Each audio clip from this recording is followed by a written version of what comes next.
We'll start off with the review of the Board of County Commissioners draft agenda for June 19th, 2018.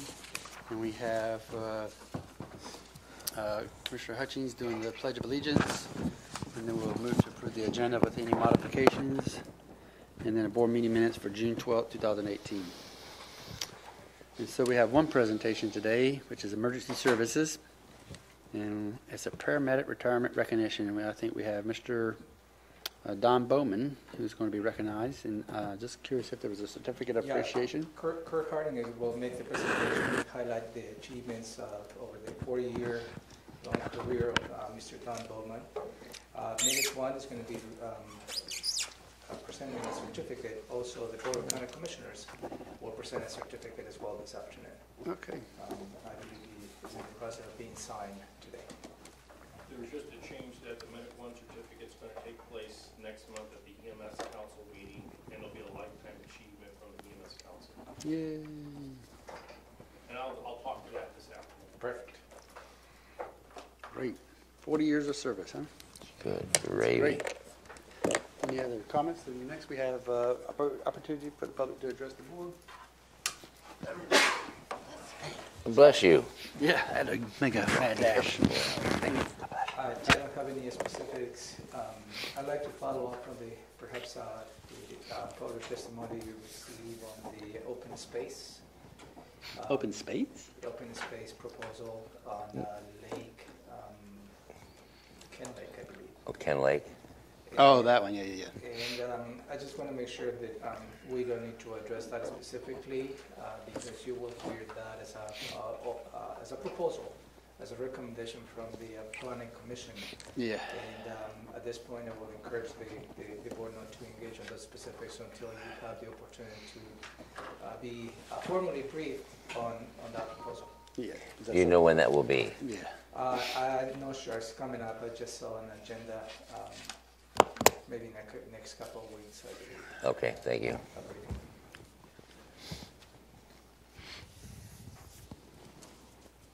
Okay, any kind of feedback from the opioid and homelessness resolutions? So far, it's been well received, and there was an article on the Olympian. So yeah, it was a little bit tame, that article, but overall good. I'm also report on the weather forecast for the upcoming 2 weeks.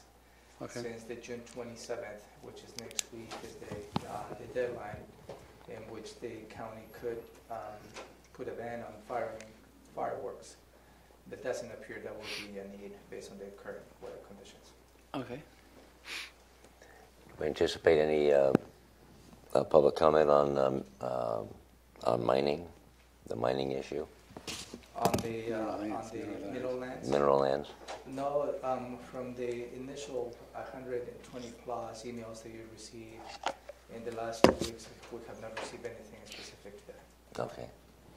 And you have that item on your agenda later this morning.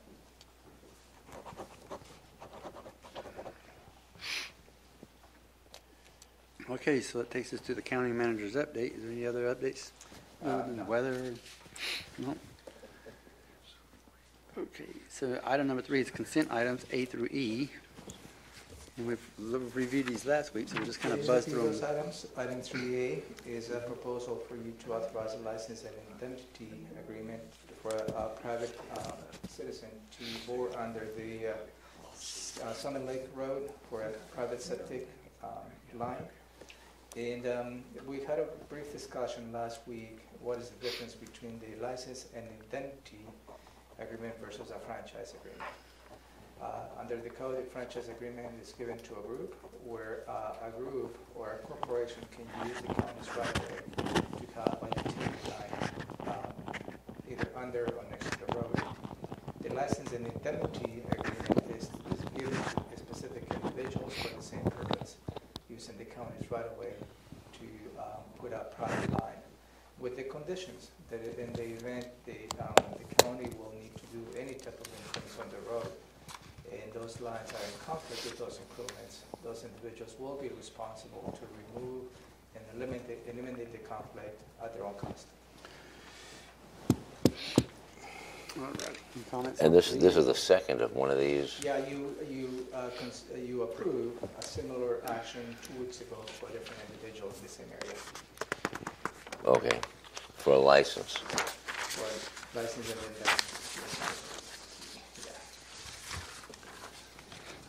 yeah. Okay, item 3B is a resolution adopting the classification of Medic 1 purchasing specialist. Yeah, you also review this proposal. The Emergency Services Director is requesting for a reclassification of an existing Administrative Assistant 1 position to a Medic 1 purchasing specialist. And this has an impact on the budget from $4,860 to $5,103 a month. That would be a $243 a month increase of 5%. And this is aligned to some of the realignments the director is planning to do to make the business more efficient. And this increase will be covered by the current Medic 1 budget. No additional budget requests are included in this proposal. And the director is here to answer any questions. Any questions? No. I would think you had one. Just throwing you off. I will say this completes my review of all the positions inside the Emergency Services Department and reviewing them for appropriate classification. This is the final position. Okay, next is 3C, the auditor's office. Yeah, this is also an item that you reviewed last week. There's a proposal to do two things. Revising the job description of the fiscal services manager and also revising the salary. There has been a market analysis completed, and the proposal is to change the salary for this position from $9,329 a month to $10,559 a month. There will be an increase of $1,130 a month or 12%. The auditor is planning to cover that increase on the current budget. And as you may recall, this is the position related to Darren Bennett. And Darren Bennett was in the process of leaving the county. However, he decided to stay in the county government. Oh, wow. I knew he was capable of making great decisions.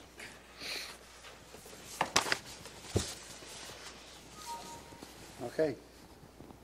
And as a clarification, as the Robin Campbell mentioned last week, the impact of $1,130 a month really doesn't materialize right away. It's just the increase on the classification. The individual holding that classification may not be moving to that scale right away.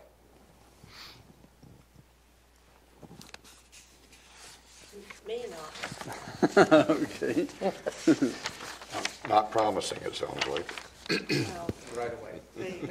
we Immediately. need a What's the definition? agreement for him to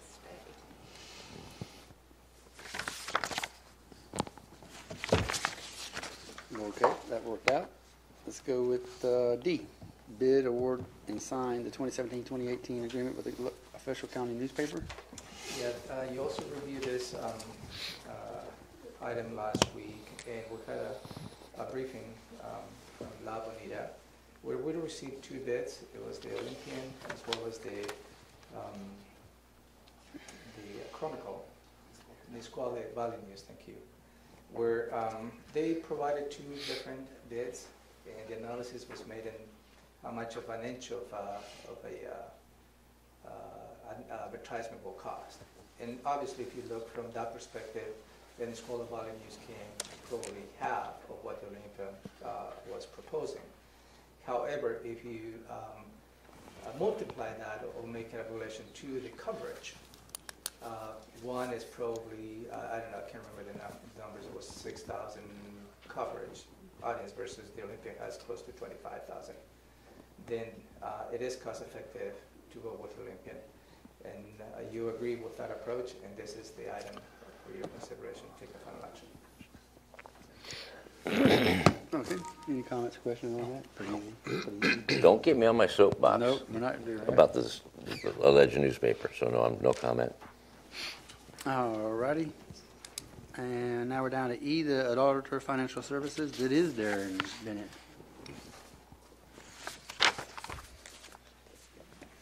Okay.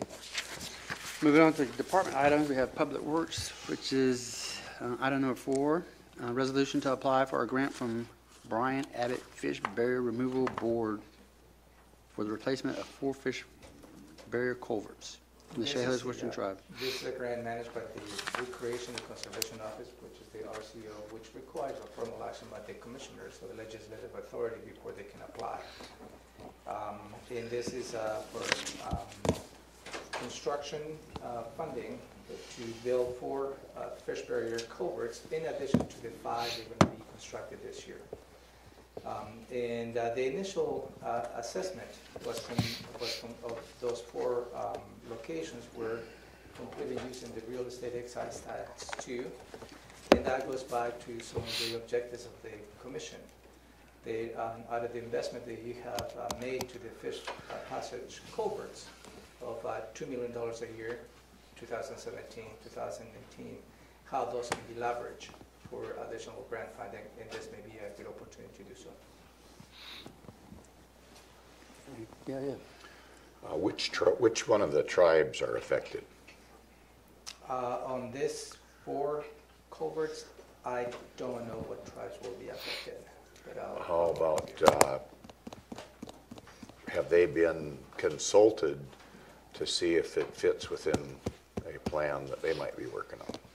yeah, all those locations they have gone through the initial stages of assessment, the tribes have been consulting as well as the state. And will they be part of the application process as a party that we're working with?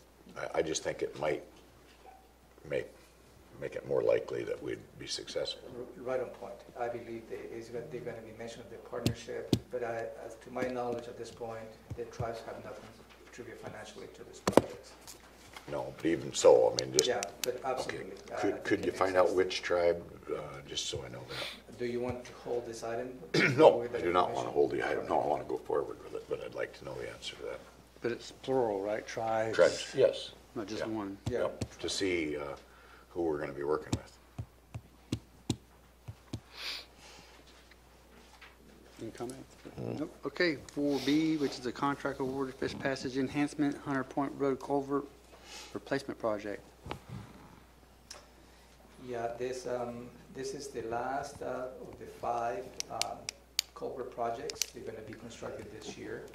Back on June 7, 2018, the department received, the county received 5 bids, and the lower bid responsible bid was Brownfield Construction of Westport, Washington, with a low bid of $931,584.86.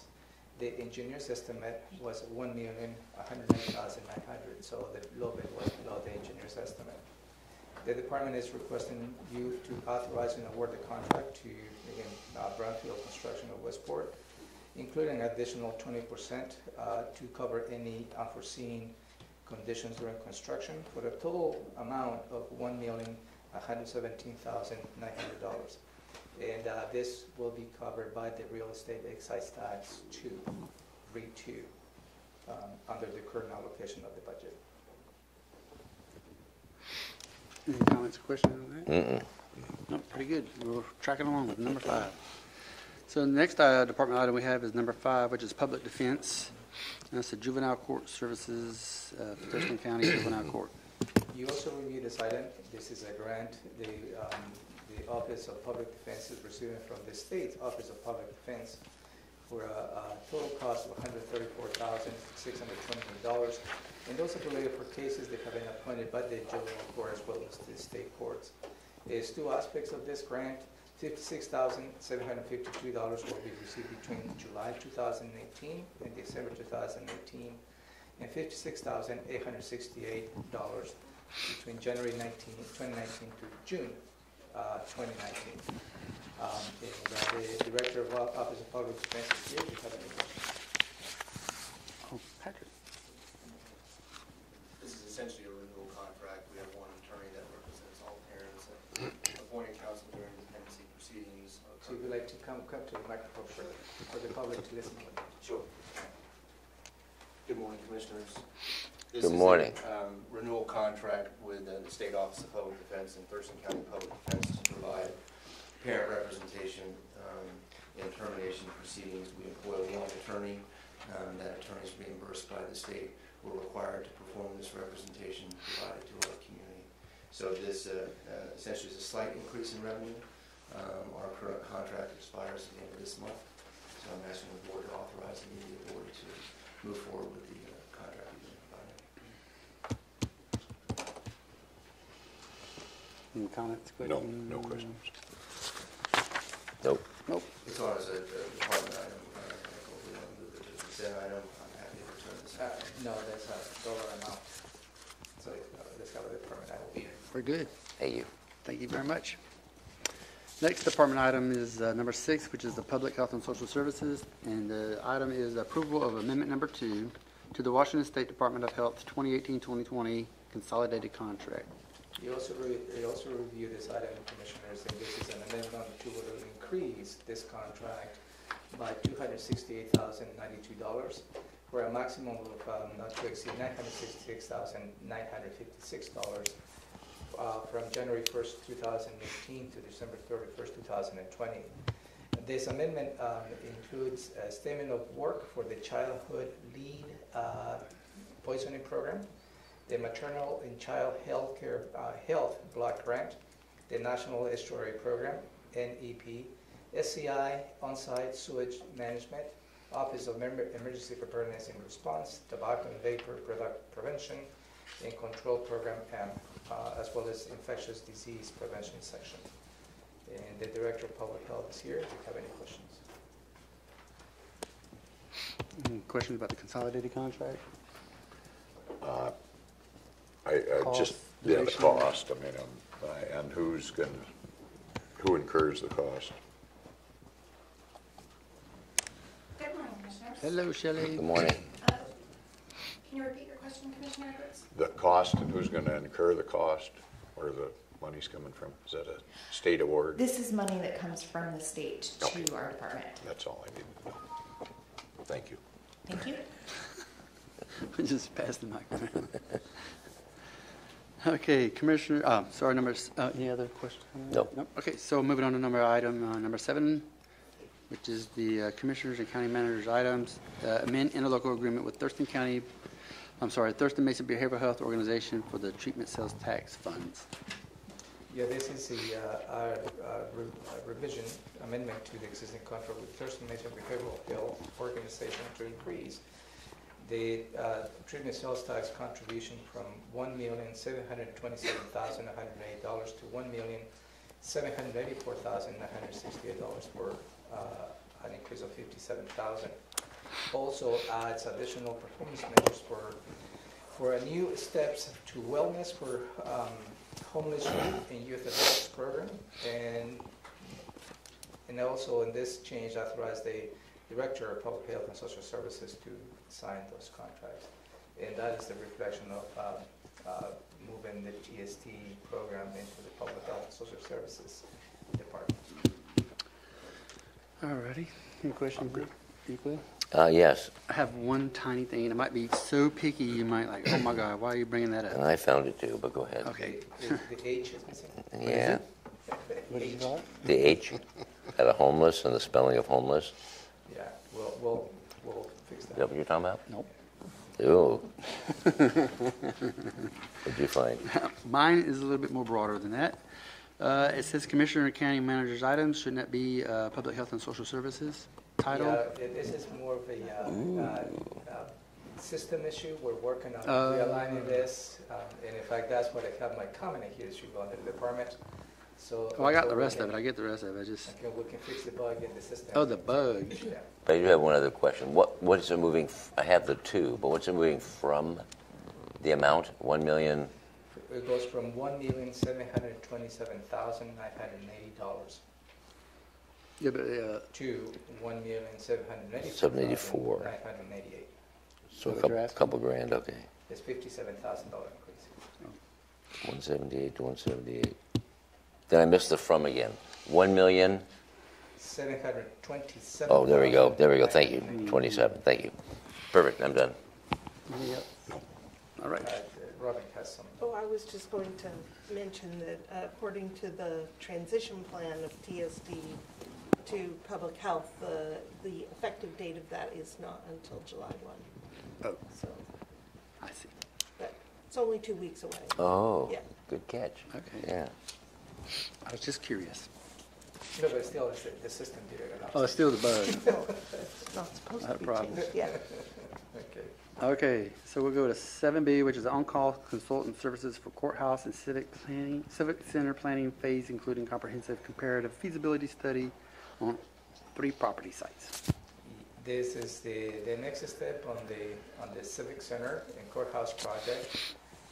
As a matter of background, the county has been working with the city of Olympia in tandem for the last 3 months.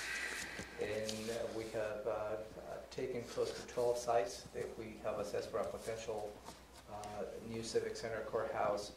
And through the process have been narrowed down to 3 potential locations.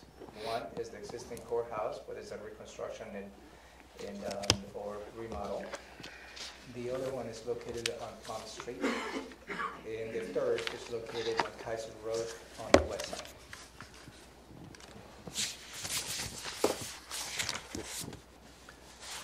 That does not eliminate us from, if a additional site develops that would be a better site, that we couldn't at least look at that during this process.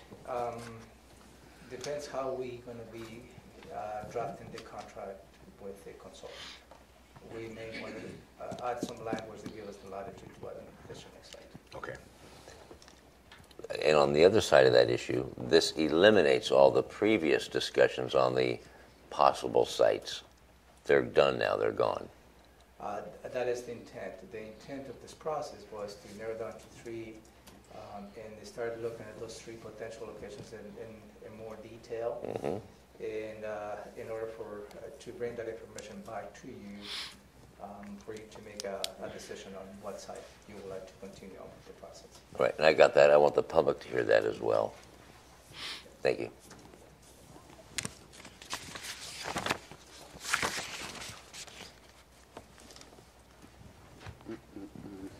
Hang on, that's just the RFQ right now. Okay. Let's see what happens.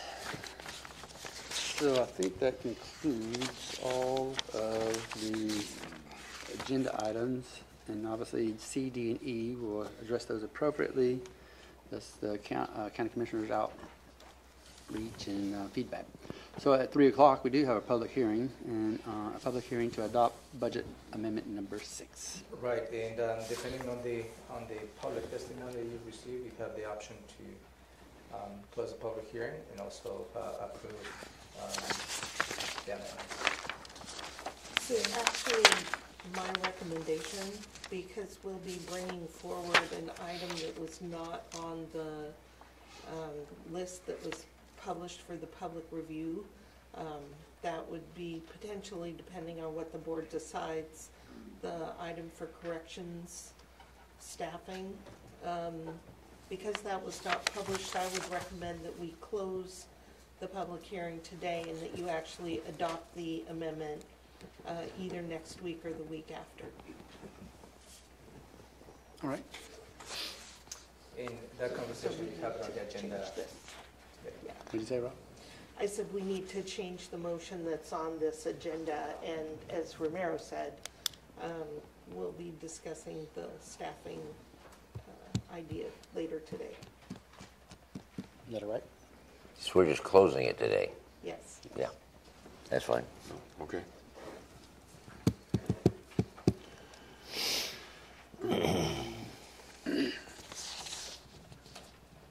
Oh, I know what I was going to say. It looks like by the time we get through all the previous department items, we'll be able to get to the public hearing at 3 o'clock. But just in case, we may have to interrupt that and do the public hearing and come back to finish out. I just make everybody aware of that.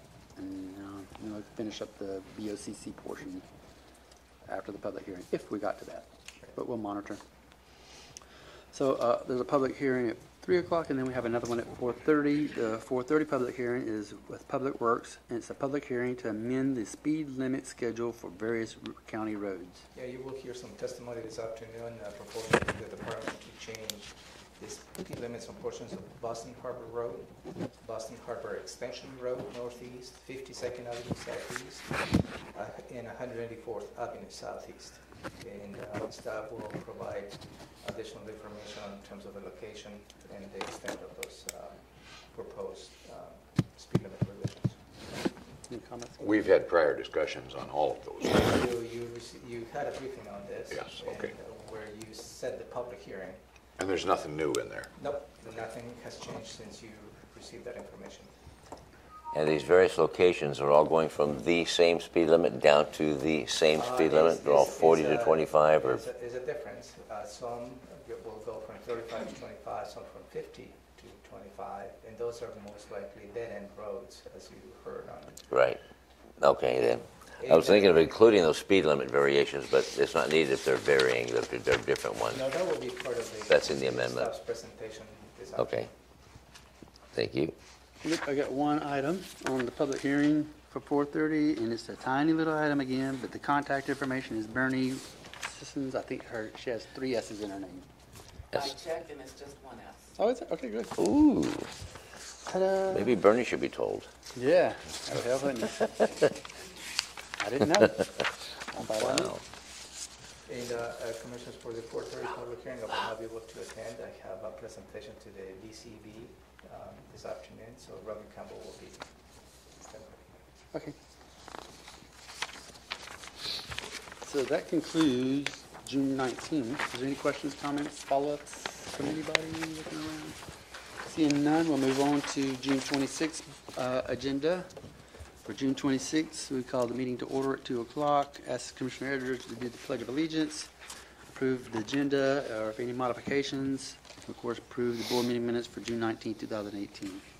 There's one presentation that's scheduled, and that's fresh bucks at the Olympia Farmers Market. And I think Mary Diamato is going to come and do give an overview and a presentation of some sort. Yeah, it's going to give a presentation on the fresh box at the Olympia Farmers Market. And that presentation will be probably about 10 minutes. So I'm personally looking forward to it. It's a yearly event. I look forward to that. And comes and give an explanation as to what that's all about. Mary DiMatteo is wonderful. Yeah. Yeah. So is this the one where many of the farmer markets representatives come? I mean, in the past, we've had a particular point in time where they all come at one time, and I can't remember if this is it or another time. You know what I'm talking about? I do, and that's when we have the proclamation. Yeah, we don't have one. That's in August. August? Okay, sure. That will be doing the proclamation. Not a problem. You couldn't remember the time frame on it. So, any comments on that? No. Farmers market, fresh bucks. I like that. So the next item is the opportunity for the public to address the board, and just see if there's anything this far out. Most I likely will there's not. follow up if you receive any particular testimony Sure. this afternoon. And the next item after that is the county manager's update. Yeah, and at that point, we'll have a final conversation on the fireworks discharge ban or not. Yeah. Okay. And consent items, item number 3, A through C, is the first one is Superior Court. Superior Court, a resolution extending position, court coordinator. The Superior Court Coordinator, this particular position is funded by a grant from the Juvenile Court Improvement Grant. And this position has an end date of June 30th, 2019, and they're proposing to extend for another year as they receive the grant to cover that position for the upcoming year.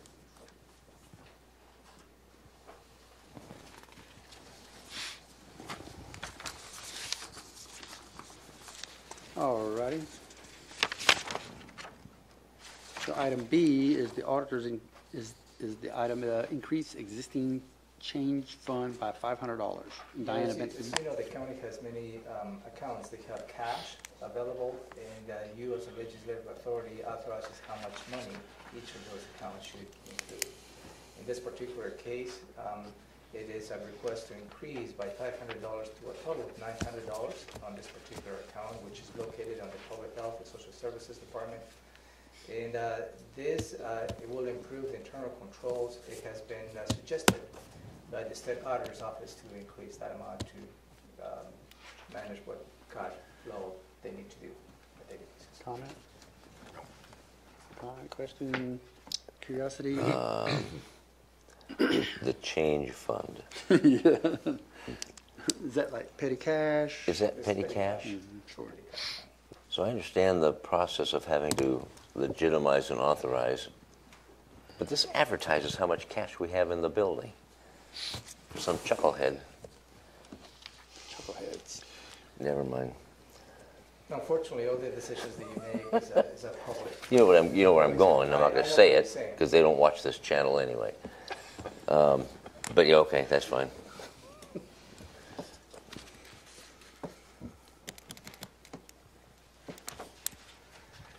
Item 3C is your weekly voucher list. What about? Oh, you still on the previous Yeah, item? yeah, I'm yeah. sorry. So it's Fund 1500. Yep, So it's petty cash for public health and social services. that is correct. So it's not in this building. No, it's not this one. Okay. No. All right. But it's almost like 7-Eleven. Hey, now we've just increased it. We're carrying this much cash now. Oh, but we have We- one of those but things we on don't the do door that that. says we don't handle more than $20. So we have to change that sign now. Yeah. It's a budget impact. The cash may not necessarily be in front. Okay. Thank you. Item C, Auditor Financial Services approval of the voucher list. Darren Bennett. That's your weekly approval. Yep. So we'll move on to department items. Item number 4, which is emergency services, and it's a contract for electronic patient care record software. Yeah, back in February 26, 2018, received 4 bids. And the lower bid was the ESO Solutions Incorporated from Austin, Texas, on the amount of $103,985. And this is composed, that's for the first year, I'm sorry, and the following years for $96,510. And the end of the proposed contract is December 31st, 2022. And this particular item, what it does is provides an electronic platform for all the EMTs and paramedics to conduct their business on a daily basis. And the director is here to add any additional information if you need be. Any comments, questions on the No, software? not covered. No. Got you again.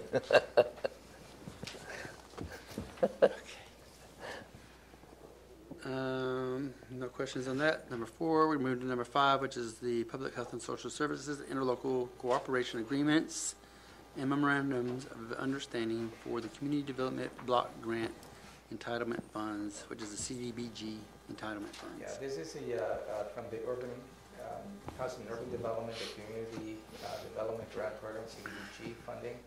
As you may remember, this goes in a rotational basis, which the city plays in 1 year and selects all the different projects and programs they'd like to fund, and they rotate to the city of Tumwater. And in fact, this year is the city of Tumwater where they have selected the many different projects, programs they'd like to fund. And then also the third part of this is the South County, where the county knows the South jurisdiction, which includes Young, Tenino, Bucura, and Rainier, gets together and select those projects and programs to utilize the CDBG money. And Gary Aiden is here, and as well as Shelley. Any questions on CDBG block grant? No. You want the chair to sign? Yes. About 15%, so does it exceed or anything like that? Just joking. Yep. All right. Item B. That's a very specific dollar amount that cannot exceed, so there's sometimes no latitude. No expansion. No. Item 5B, which is the Home Consortium Interlocal Agreement 2019-2021. Yeah, this is an agreement with the City of Olympia, and this is a must-do agreement in order to receive the federal home dollars. The City of Olympia is considered as an urban city, and the county is considered as an urban county, which represents all the jurisdictions within.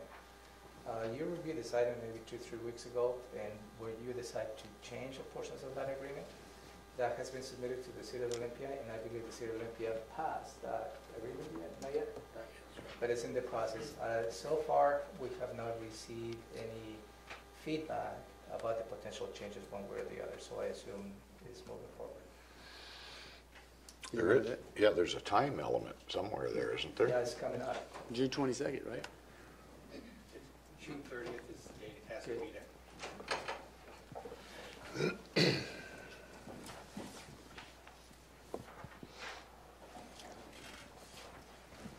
Gary Aiden, Public Health. June 30th is the date it has to be to HUD. So that's a Saturday morning, so we have to have it to the commissioners, to you by the 26th. for approval. Okay. Is there, I'm sorry, No, no, no. I'm just looking at the date. Oh, so it potentially will come up on the 26th for City of Olympia council meeting. I need your approval on the final document by the 26th, so I'm hoping it makes it through Olympia's process prior to. You saw the email yesterday. Yeah, that's the 26th. Okay. Or tonight. Okay. Gary, what was the deadline for City of Olympia to provide it? Yeah, Thurston County a that's my response? question. I'm trying to remember what we had in the letter. I'm thinking it was the 22nd, but that's just, I don't recall the exact date. So they want to follow up with the city to see where they are on that agreement. I'll do it. So where do you need help? Yeah, I guess that's the other question. Pardon? Where do you and Shelley need help as far as bringing this to closure with the City of Olympia to help them make that decision, whatever that decision is? Yeah, I understand the city of Olympia is now reaching out to HUD to ask them Oh, for their questions. opinion on what the impact would be if they pulled out of the agreement. Okay. So that's where we sit right now. That was as of yesterday afternoon. But Interesting. regardless, I'm just reading the action. If City of Olympia were to choose not to participate, that changes this whole thing then. Well, then there's not a need for an agreement. Right. If they choose not to participate, this item is out of consideration. And what happens to the dollars if one party agrees, determines they're not going to participate? That's the answer we're waiting for HUD. Oh, sure. That question was put to them yesterday. I see. So it wouldn't be just between HUD and the county then? But we don't know. Yeah, hopefully it would be between HUD and the county, and hopefully we would still retain a portion of that money. I don't know how much we would retain, whether it's a formula issue for HUD. It's not just based on Olympia having 20% of the population of the county. That's not the only factor that goes into determining how much money we actually receive. So, Okay, we just have to wait and see then. yeah. Sure. Thank you very much.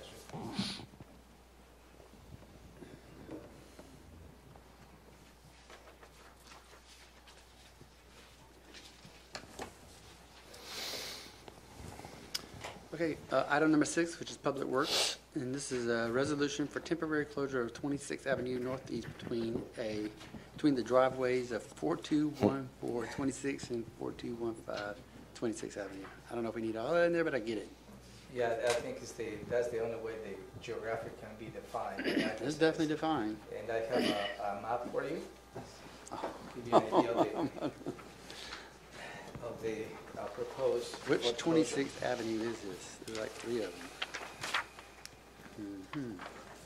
Thank you. And this is included in the packet, but I just want to make sure you have that copy. And this is to facilitate the Slater construction Keeney? of a fish passage program. And this detour will include just about 2-mile detour. And as you can see on the map, all the local residences will not be affected. They will have access through. Yeah, I see that, yeah. So, Just one short little piece of road there. Short in my mind, but yeah. It's not- How long is that going to be laid up? it's for up to 122 calendar days. July 2nd, 2018 through October 31st, 2018. That's the maximum though. If the work is completed prior to that, it will reopen as soon as possible.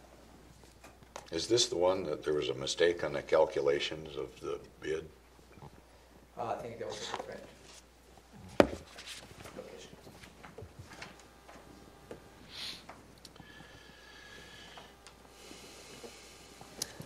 Yeah, it makes sense. Any issues? No. No? Okay. Questions, comments? No, good. All right, 6A is good, so we'll move on to 6B, which is approval of approved project prospectus and local agency agreement for the 2018 Highway Safety Improvement Program. Yeah, this is a federal grant the department is planning to receive, and this is the first step to secure $198,000 on federal funds to do the design and engineering, which requires $24,800 in match. And this particular safety program includes the assessment of rumble strips, guardrails, slope flattening, and illumination. The overall contract for construction at this point is scheduled to be just about $1.2 million. So the department is requesting for you to authorize this project prospectus with the state, and also authorize the director to sign any subsequent amendments, which includes perhaps the construction funding.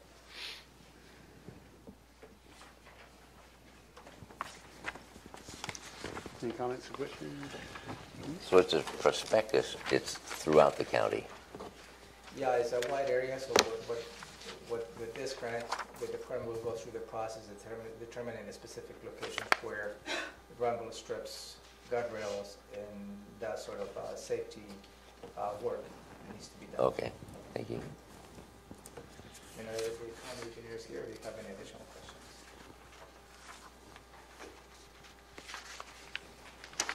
I don't. No questions of the engineer. Okay, 6,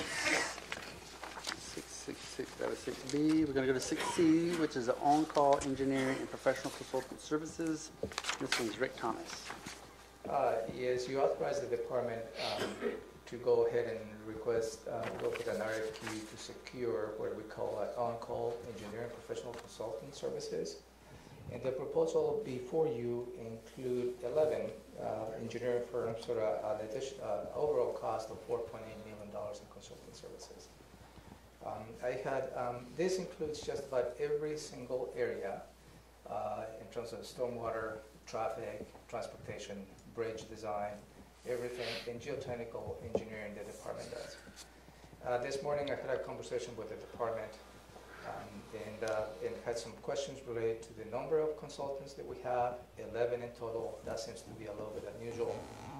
And also the amounts on the different contracts and the different firms may require additional information. So my suggestion for you will be to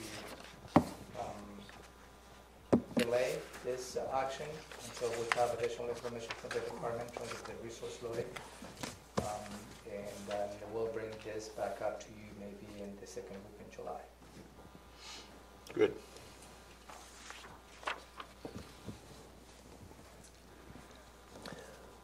So Yeah. delay?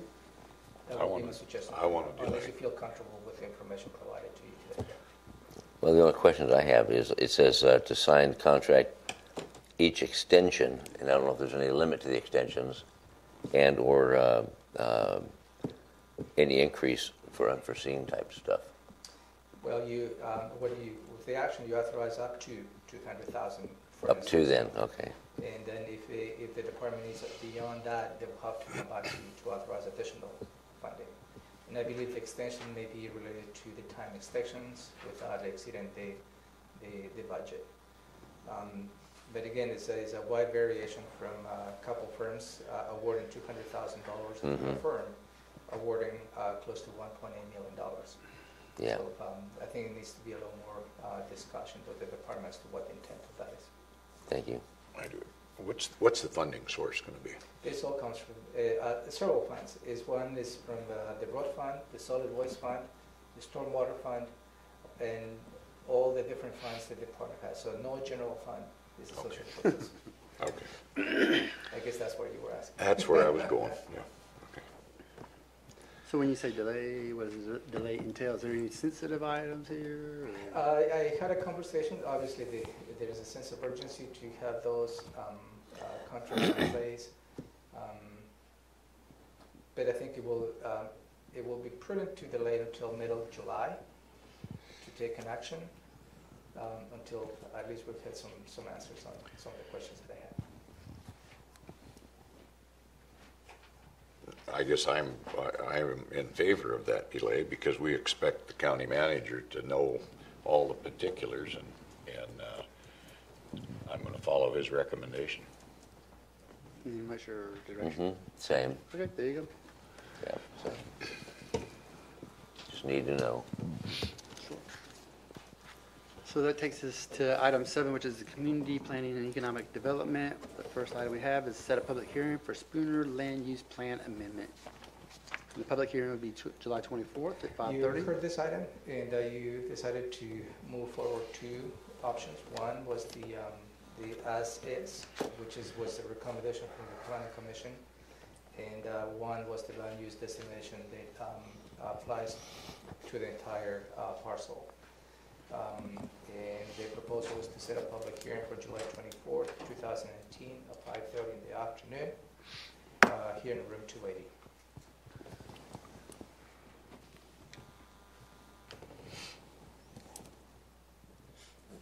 Any comments, questions on that? Sure. No. Item B, 7B, which is final consideration ordinance to update the sign codes in 4 Thurston County zoning ordinances to amend regulations for non-commercial signs and related amenities. Yeah, you held a public hearing back in January 5th, 2018, where you received public testimony, and this is the last step on you amending the code related to signing. And Jeremy is here to answer any questions you may have. Any questions? No, I don't. I do. Is this, Jeremy, related to the Supreme Court ruling back 2 years ago, and we're now finalizing? And can you walk us through that if it is and if it isn't? Yes, sir. It is related to the Supreme Court decision a few years ago. The Gilbert here is So walk us through that so that everybody knows how we're arriving at this particular, in general. In general, back in 2015, the city of Gilbert, Arizona was sued by a local church for their signs that they placed in the right-of-way. That court case went all the way to the Supreme Court. The Supreme Court came back. Supreme Court of the United States. Of the United States, sorry.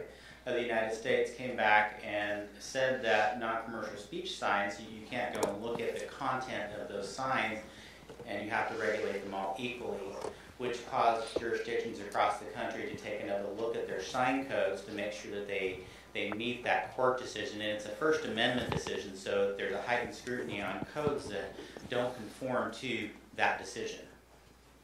Non-commercial signs. Give an example like that, because you brought the funny little ones in there that made great sense, but just kind of walk us through what that means as far as non-commercial. Non-commercial speech signs have to do with government entities, churches, political campaigns, those sorts of things. So when we're looking at say the temporary political signs in the right-of-way, we can't regulate them as a political sign. We have to regulate them as a non-commercial sign and treat church signs and political signs all the same in our jurisdiction. How about the other kinds of commercial signs? How does that work out as far as? So subsequent court decisions have indicated that commercial signs, you can still have a heightened regulation on those and take a look at the signage. So our regulations in our county code on commercial signs is okay, and those would be for businesses, billboards, and other such related signs. And with this amendment, we're actually not proposing to really change any of the commercial signage regulations. It's just non-commercial. Okay, and so that brings it kind of the closure with the Supreme Court ruling, brings Thurston County in. I'll say the word compliance. Is that the right word, or? We'll be consistent with it. Okay, consistent. Good. And then I see here other jurisdictions involved: Lacey, Tumwater, and Olympia. Has that been, I guess, staff coordinated, and how they're going to? We coordinated with the city of Olympia, and we took a look at Lacey's code and what we have. So a couple years ago, the city of Lacey went through a comprehensive rewrite on their sign code, which the county did not adopt. Mm-hmm. We don't have that many commercial areas in our Lacey urban growth area, aside from Martin Way. Mm-hmm. And so we didn't necessarily have the time to go through and do a full update on the Lacey code. So we did a strategic update on all of the urban growth area codes to just address the non-commercial speed signs in what we have now. All right. Any other comments, questions? No. One final question. This is dead easy, and you already mentioned it probably. What year was that U.S. Supreme Court decision? I believe it was 2015. 15 or so? Okay. Yeah. It was. I remember just coming in office. It was one of our top things we had to knock out. Here we are finally. That's why I'm asking you to kind of give an overview where, bring it to some level of closure. And I'll include that on my presentation next Tuesday as well. Okay, good. Thank you very much. Thank you, sir. Thank you, gentlemen.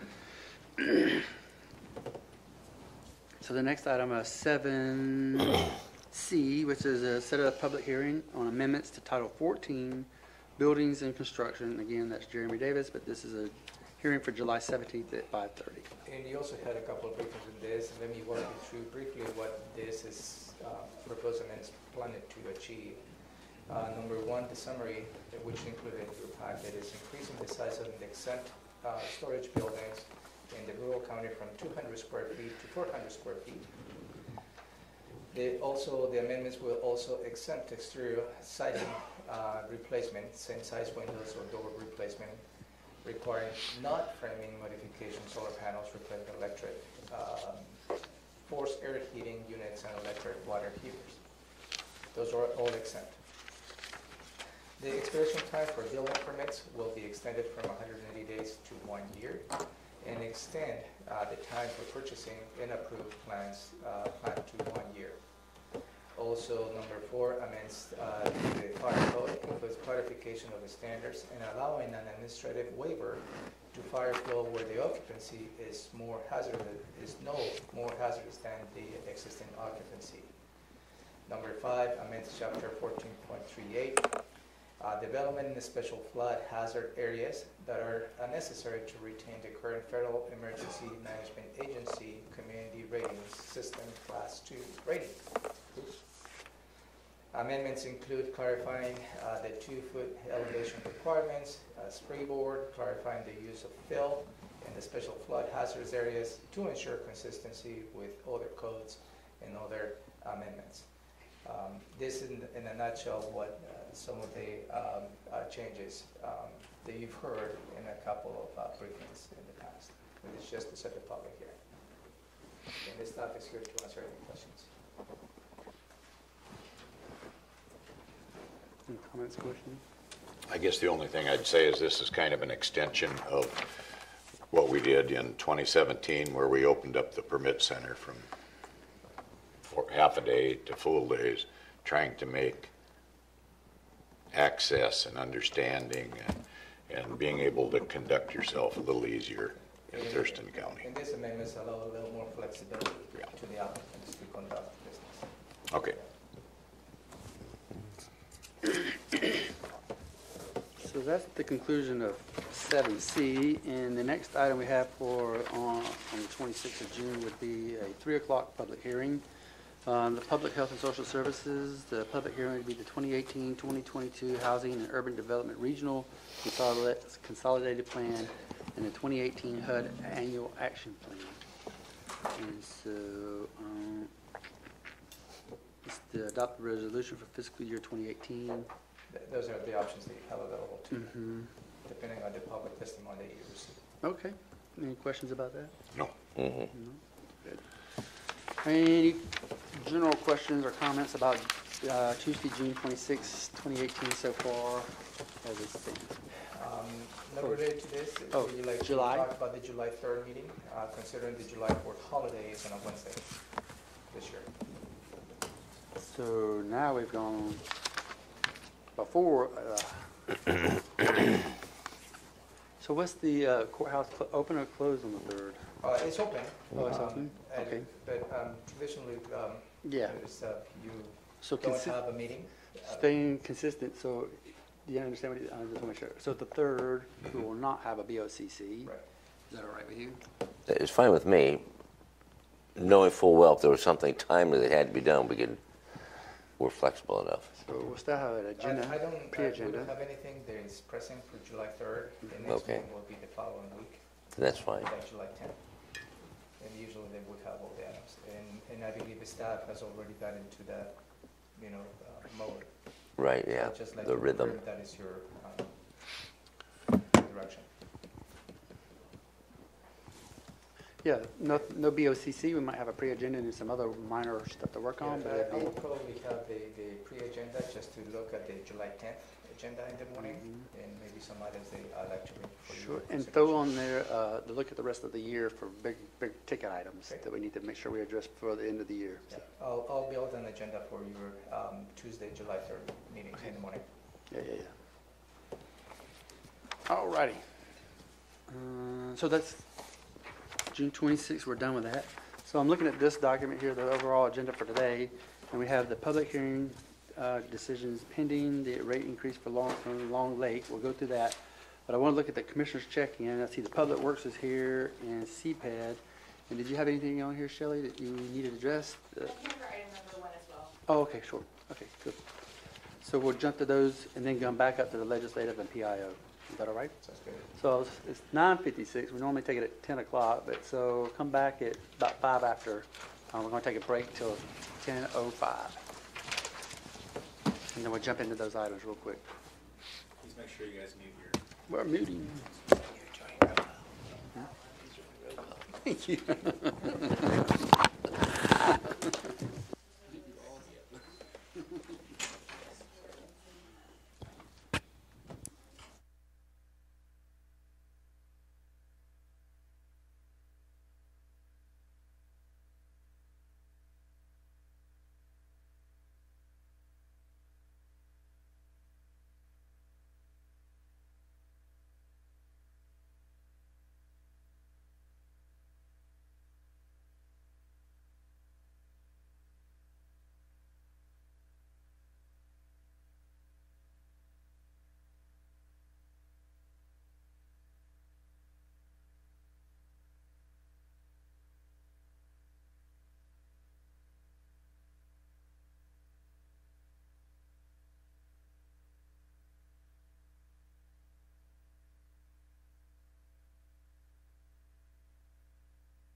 No, We don't have anything. no, I didn't think so. So let's just move right into briefing, public hearing, decisions pending. What about And- the start the meeting? We're going to cover, well, number one on the rate increases. And then jump down to commissioner. So briefing, we're at briefing, public hearing, decisions pending, rate increases for Lawrence and Long Lakes LMDs. We had a briefing on Yeah, you 13 June. received a briefing on June 13 on the proposal to have a rate increase for both the Lawrence Lake and Long Lake Lake Management Districts, the 3% for 2019 and additional 3% for 2020. At this point, you are now making a decision on approving the rates when you are considering providing direction to staff to take the next steps, which includes public engagement and eventually will lead to setting a public hearing for the proposal. All this, if you Oh, yeah. agree to include, will be part of your 2019-2020 biennial budget approval process. And to the best of my memory, both Lawrence and Long Lakes did not have any opposition to the increase. The Lake Management District, the steering committees have reviewed this, and I believe there was a split vote on Long Lake, where some members would like to go higher than 3%, but the majority voted on the 3%. So this Lawrence Lake supported this increase, 3% each year. 2%, 3% 3%, and the range was 3 to 5%. for Long Lake. And even at 5%, it does not keep up with the rate of inflation for the upkeep demands. Yeah, and this will continue to be a challenge, not just for the Lake Management District, also for the county, because it's not just about inflation in terms of covering the labor costs, because there's inflation for the providers, meaning the contractors who do the work and manage some of the vegetation in the lakes. And that is beyond the 3%, because it's the construction increase is larger than north of 5%.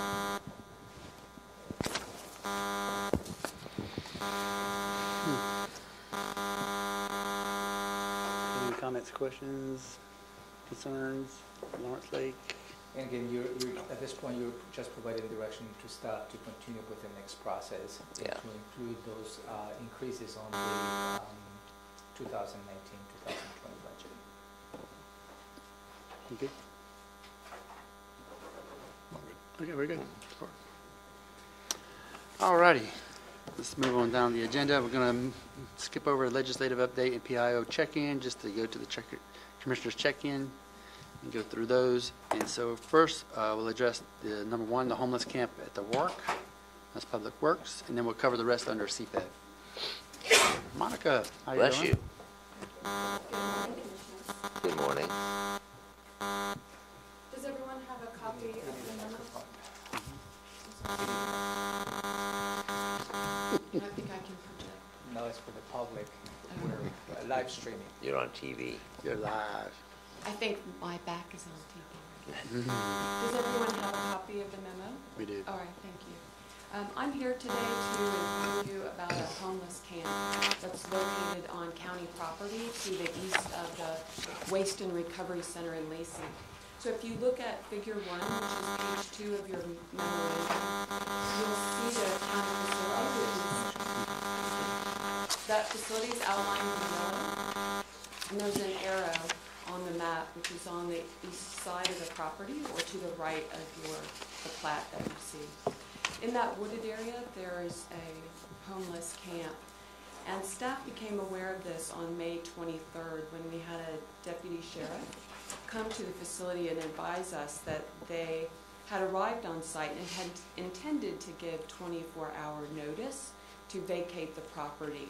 But based on what they saw, there was a fair amount of furniture and personal belongings, so they decided to post the property for a week, which would be to vacate the property on May 30. Since that time, county staff have gone back and engaged the occupants that were on that property, and we have asked them to move on, but we've given them about a month. So as of today, Most of the belongings have been removed from the site and all the occupants have left. So what's left for county staff to do at this point is to clean up the remaining trash that's been left behind. So the last page of the information item, those are photographs that were taken on the 31st. And most of these things have been gone, but there's still quite a bit of trash. 31st of May? I'm sorry? 31st, oh, I see, 31st of May. So there were 6 large tents, those are gone, there's still a fair amount of trash. So what we would do under solid waste funds or maintenance of the facility is remove the remainder of the trash. We would clear out the undergrowth and then post additional no trespassing signs. So that's our intent. Any comments right there? I'm concerned, Oh, yeah. what's going to prevent these individuals from moving back in there? Are you going to put a fence up, or what's the plan for that? Well, if you look at the property, one thing we have indicated in the second figure is the access point is off this traffic circle that's located on Orion and Meridian. And there is 2 footpaths that go from that traffic circle onto county property into that wooded area. So potentially we could put concrete blocks, barriers, but I'm sure people would just walk around the path. So I think that's have limited effectiveness. So I think in this case, we'll just have to post no trespassing signs. I also understand from talking to others in the county that one of the effective methods is to clear out the understory. So we wouldn't clear out trees, but we would clear out understory. And then we just need to keep an eye on it. So that's incumbent upon staff to go and conduct an inspection probably at least once a month. I don't know if once a month is adequate myself. I mean, a lot can happen in a month. I don't know why they couldn't go for a walk or, check it out more often than once a month, but okay. It is outside the facility perimeter, so if you talk about a fence, the cleared area around the closed landfill is fenced. And historically what staff tell me is when people wanted to go through that fence, they would routinely cut it. I suspect if we fenced the entire property, that would probably be upwards of $50,000 to enclose that entire site because it is so large. And I'm not confident that it would actually keep people out given the past history on the site. And what's the future proposal for usage of that property? This tree area, there's not a use that's slated for that. It acts as a buffer between surrounding uses and the county closed landfill. How much property are we talking about in that area? I don't know what the area of that wooded location is, but I can find out. I would like to take a look at, because of our financial situation, see if we're not using that property and we don't have a plan to use that property and we're going to have ongoing issues with homelessness, it might serve us well to figure out a way to dispose of that. If it's the right size, it's in a good commercial area, I think it's just worth looking at, just to see if it isn't feasible. And we don't know what's going to happen in the future, but I think it's worth at least looking at it. Otherwise, we're going to have something going on there all the time.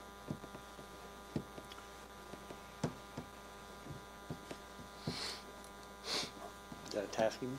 I don't know, not without another thumbs up or something in the way the system works. No, I mean, I just want to look at it. Commissioner request, that's all that is. Well, we'll look into it, come back with some options. Okay. Is that? No, that's fine. At this point, I don't think we can commit one way or the other. No, no intention to commit one way or the other.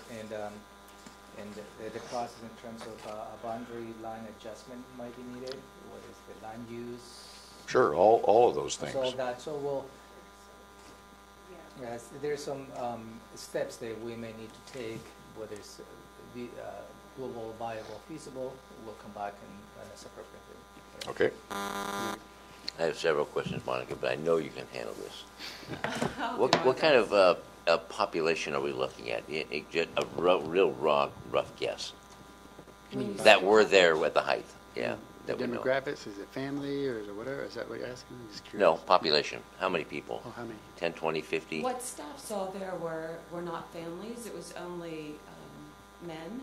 And I can't answer as to the entire population because when county staff and the sheriff's deputy were on site, not all the tents were occupied at that time. So I can't say that we were there when everyone who lived there was actually present. I suspect that was because it was during the day. But I can tell you there were 6 large tents. 6 large tents? And 2 separate clearings. Oh, less than 100 people, though, anyway. Oh, I'm sorry. And perhaps I would less than say 50. Yes. Okay. I would say What less was your than number? 50. Less than 50? I'm going to guess 10 to 20-ish or so, 25 maybe, I don't know. That's a good guess. And population, what kind of acreage are we looking at? If we were to move towards what Commissioner Edwards is saying, are we looking at an acre, 5 acres, 20 acres of land out there between the Wark and Meridian or back that way, that road where the roundabout is? That's information that I would have to obtain. So Okay. in moving forward to answer Commissioner Edwards' questions, I'll go to the survey group and find out what this area is in terms of square feet or acres and what the land use is. There's also some regulatory questions because this is closed landfill, so the permit may have some land requirements that we need to find out. Okay. And looking at the pictures, I see a makeshift toilet, and you said there was couches and such. Are they salvaging stuff from our facility, or are they bringing that in from elsewhere? Do you know? And that's another question to that compound question. From where the camp is and our area of work, is there fencing to block them off or block it from the public? There is fencing, but the entire facility is not secured, and there is evidence that some of the things that were at this location were taken from the facility. Yes. Okay. And so the final just chat would be, I would recommend whenever we come back to this issue again, at least a weekly check-in or a weekly inspection, just make sure they're still out, rather than a monthly, but that's down the road. Thank you Thank you very much. I have another comment or question. Mike, More for Romero, maybe at what's your the level, answer? for across the board. County, do we have Okay. a county policy Okay, I'll on talk to you later. this particular Okay, type but- of subject? Because I know we've dealt with this before with Olympia, and we had some best practices that worked. We had to work through some legal pieces and all that, and funding, but I wanted to make sure we're in a better framework, not just for this particular instance you're here, but a policy that we have generally from the county. That way we all are on one sheet of music to be able to do the, I don't want to say the right thing, right, we're doing the wrong thing, but I just want to make sure we address it so that we get all a win-win situation out of all of this, so. Yeah, and that's a good perspective, Commissioner, and I have already started conversations with the Director of Public Works as to how really we're going to be managing consistently this type of usage on county-owned property. Right, because when I go over to PHSS, sometimes I see it, they're not on county property, they're just next to it, but I know it could happen. Yeah. And I want to make sure every director, we have all input from every director to see where they fit into this. I'm not trying to make a bureaucracy out of it, but I want to make sure electeds, if the sheriff has a comment So on what- something like this, so that we can address it from a As you policy may- standpoint. You may probably have experienced in county-owned properties is on a case-by-case basis. It's a little more complicated. And the property that we had on Kaiser Road was a good example. Which road? Kaiser Yeah. Road, where the county has a tax title property. It was clean, but the neighbor was the one who was spilling over with the. But also you have also experience with the cleaning of some of the county-owned properties where you agreed to clean it with our conditions, particularly along the Woodland Trail, as you may remember. This is another one, yeah. So we cleaned those, and then the good thing is we gave those back to the city of Olympus, part of the trail, so we no longer own that. but it will be a good idea just to develop a policy as to how we manage this. And I would add, with respect to this project, Central Services does have a process that they go through for cleanup on county property. And we've met with them, we know following the process, and we've also checked in with the PAO. So we are being consistent with respect to how we've cleaned up county property in the past. Okay, great.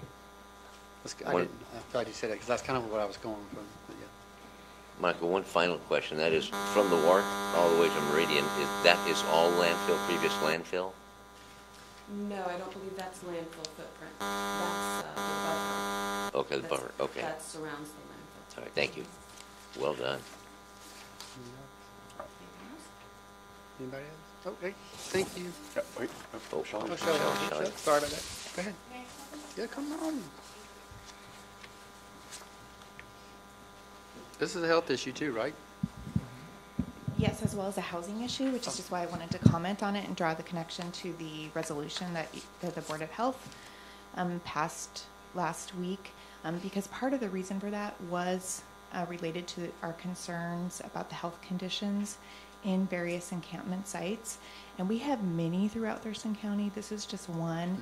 And whenever people are relocated, we don't have anywhere for them to go. And so it kind of just it doesn't really solve the problem. And so I would really recommend that we work together within all of our county departments. That's what I'm suggesting. I think I'm happy that you made that suggestion, because I think that we can best coordinate around this issue, and there can be other implications when we close an encampment. So if I see the bright shining light here, when we talk to these people, if we do, we have a housing action team. It's going to not help from a resolution standpoint, whatever. We're just trying to coordinate all the efforts at one point in time. So I think that's ideal. The initial outreach that we did was to public health, and I think they are some of them that we engaged them as well. Obviously, this is not our area of expertise, so we did reach out to those departments for yeah, sure. This is great. Yeah. Another question I had written down but forgot to ask. And it's about policy as well. And if such time you say they've moved, the occupants have moved on at this point, because if there's any property of value that they have left behind, I believe law says we need to keep that, inventory it, and provide information on site. Here's where your property may be located. You have 60 days, whatever, to come fetch it. Otherwise, claims will come into the county. There's a notice that's posted, and that notice doesn't have the location, and if a member or someone can call if their property, if they feel their valuable property is removed. So Okay. you're correct, we do store those items, and they have If they have value, sometimes you can look at something and determine this is just garbage, get rid of it. But oftentimes, and I don't know if WARC does that or if the sheriff has to come in and pick that stuff up and take it in and treat it as found property and inventory it and put a barcode on it and all that. I don't know, but you'll work through that. You say it's uncharted territory for you folks, but the sheriff at least will know what to do. We've been advised Okay. on the appropriate process, so that's something that we plan for, and we have signage prepared for that, so we do understand the process. Good. Anything of value will go to the evidence locker and maybe. Good, so they can come back and get it. Exactly. Thank you. Anything else? No? Thank you very much. Thank you.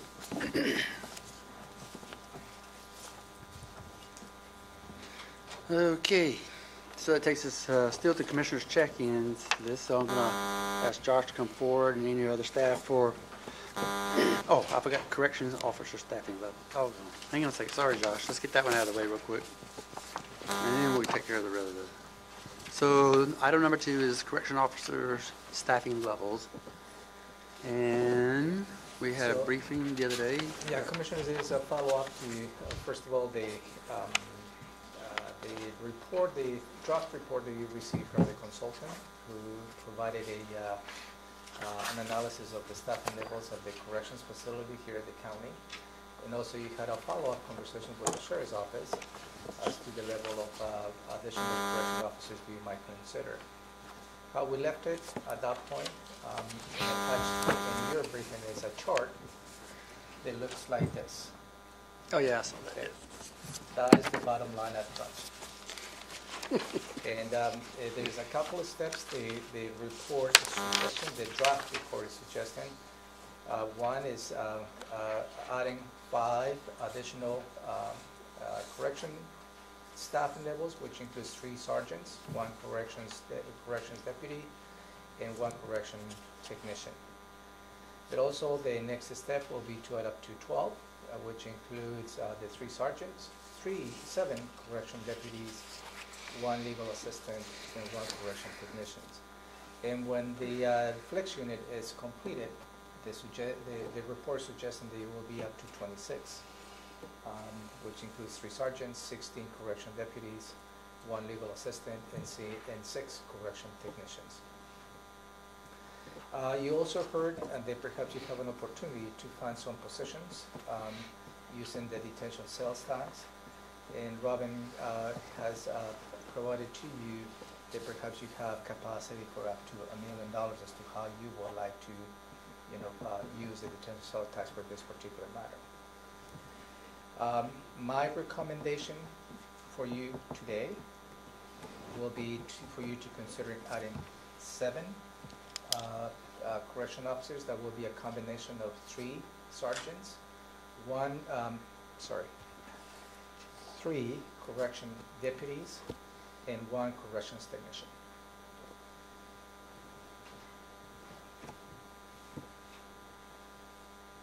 How do you get the 7 out of that? So Yeah. 3 sergeants, 3 deputies, and 1 technician? Yeah. Okay. You added 2 correctional. And I believe that this is just from my perspective.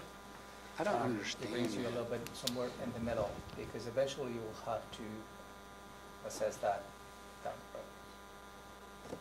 Okay, Gary? And does this coincide with what the sheriff's office has in mind? Everything matches? I mean, I don't want to hire somebody that they say they don't need, or they need this other position filled first. So has this recommendation that you're giving us been coordinated through the sheriff's I office? briefly mentioned to the undersheriff, which is, I think he was supporting, obviously the sheriff's office has requested to you to add 12 positions. I realize that, yeah. And that is the recommendation of the request. I did mention to the undersheriff that if this is going to be my recommendation that I will be presented to you. And the response that I got was, okay, thank you. So, I don't know Okay. what- I haven't heard anything else from the sheriff's office myself, so. Now, Okay. is your recommendation, is it based on anything, not based on anything? For example, rather than 3 and 3 and 1, 3 deputies, 3 sergeants, and a technician, 4 deputies, 2 sergeants? I mean, is your recommendation based on some type of formula or something I'm not thinking of? No, and what we could do is probably consider to fund a level of 7 positions. Then we'll go back to the sheriff's office to determine what will be this combination that can probably do. Because Yeah. those are recommendations from the report. I mean, I can see adding staff, you're going to need supervision. And I don't recall what the span of control is for corrections, but adding 1 sergeant or 1 supervisor, if we added 4 or 5 COs, I don't know if that So the addition. works out or not. Let's make the one it is. The addition of the sergeants in the study recommendation is to address the supervision needs that currently exist. Right now, That okay. they're short. Okay. So these sergeants aren't to supervise the new staff, these sergeants are to supervise existing staff. Perfect. Okay, that makes sense. But also the sergeant levels are not increased even after the flex unit is completed, as the report states. Okay. So that makes sense then. Your recommendation makes sense. And again, you have the option to create none, go with the 5 suggested on the report. The 12, you don't have the. So how much money do we have to pay for any and all of this? So the, if you will consider, That's what I need to know. yeah, $1 million is available. Well, I got that. So what does that get you? Does it get you to 3-1, up to the 5? Right off the bat, before I even talk to 7? Mhm. Could get So- you the 7 as well. So the, I believe the 5 is about $500,000. Roughly, I don't have a dollar amount. The sheriff's office submitted a request for the 12, and that comes to, the way they requested it, which includes overtime, comes to a little under 800,000 annually. What number? Um, 5 or 7? For the 12. 12. For 12. I thought that was just for the remainder of 2017, it's more. No, that appears to be the full year. Right. So Yeah. I've not had time to really vet the dollar amount, and we're in a tight spot. Because if we're going to add them, they need to get into the budget amendment, which is part of why I'm recommending to you to not adopt the budget amendment today.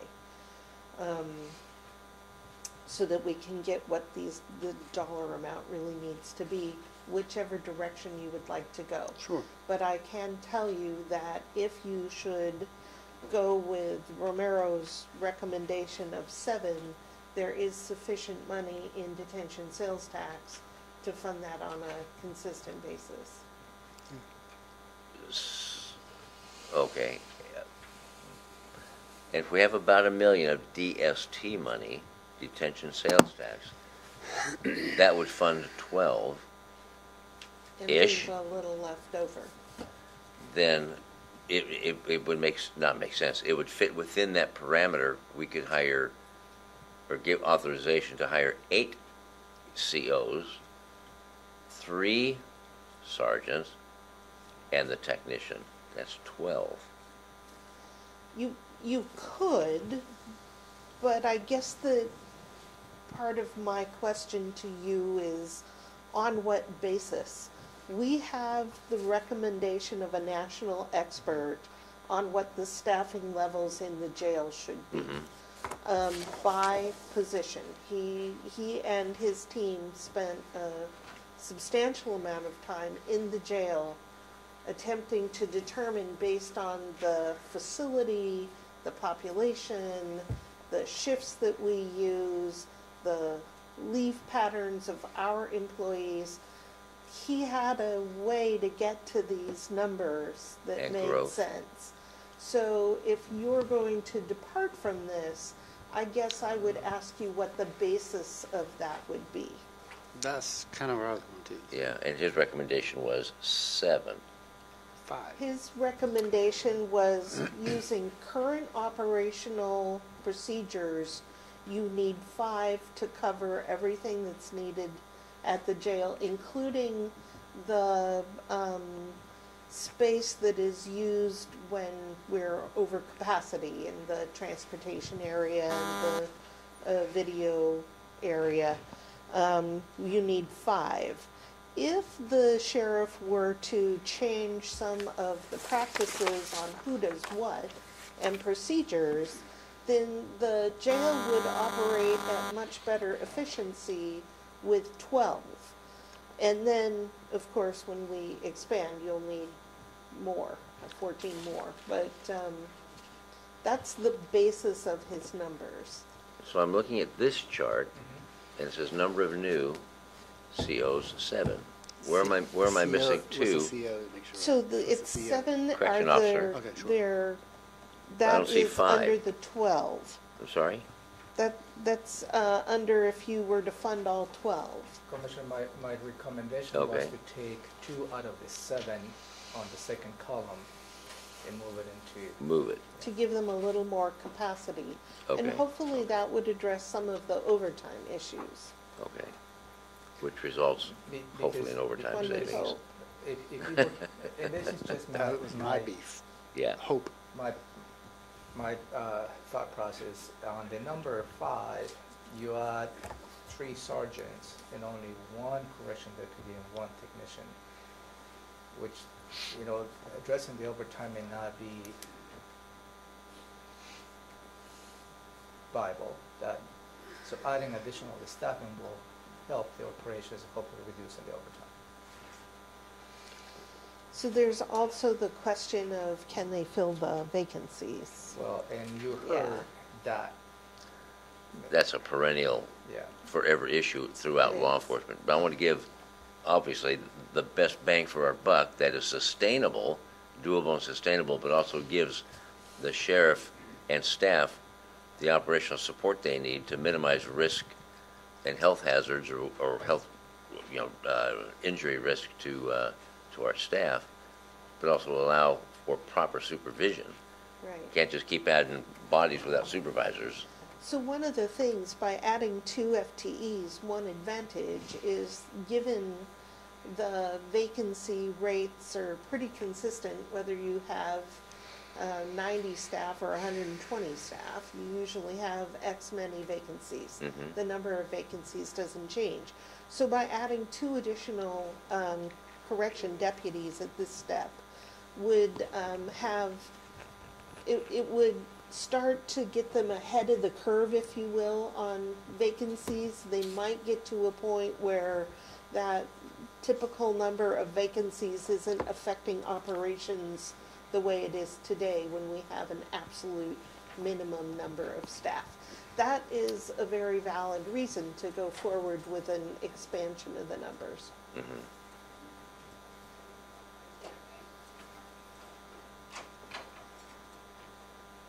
I'm ready to go with the 7 right now.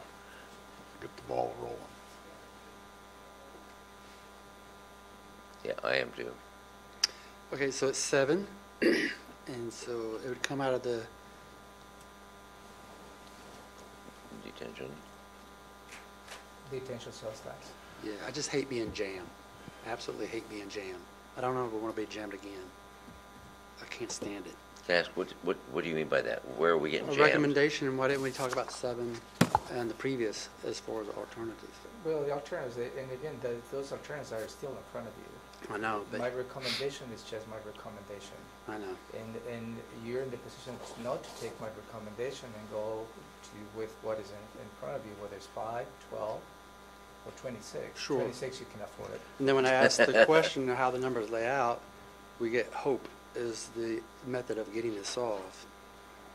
If there's money there, we got money there, but I don't see how the money ties into each one. So then we are not in a hurry today to pass the budget amendment. And if you should want to delay adopting No, I'm not the trying to delay. I'm amendment- trying to get to the solution of this. I'm trying to provide you with a little more time to think about what we're doing, and I'm saying that should you want a little more time to not feel as jammed, because that's a valid point, we don't need to adopt the budget amendment this week or next week. We could do that in early July and not harm any of our current financial situation. Sure.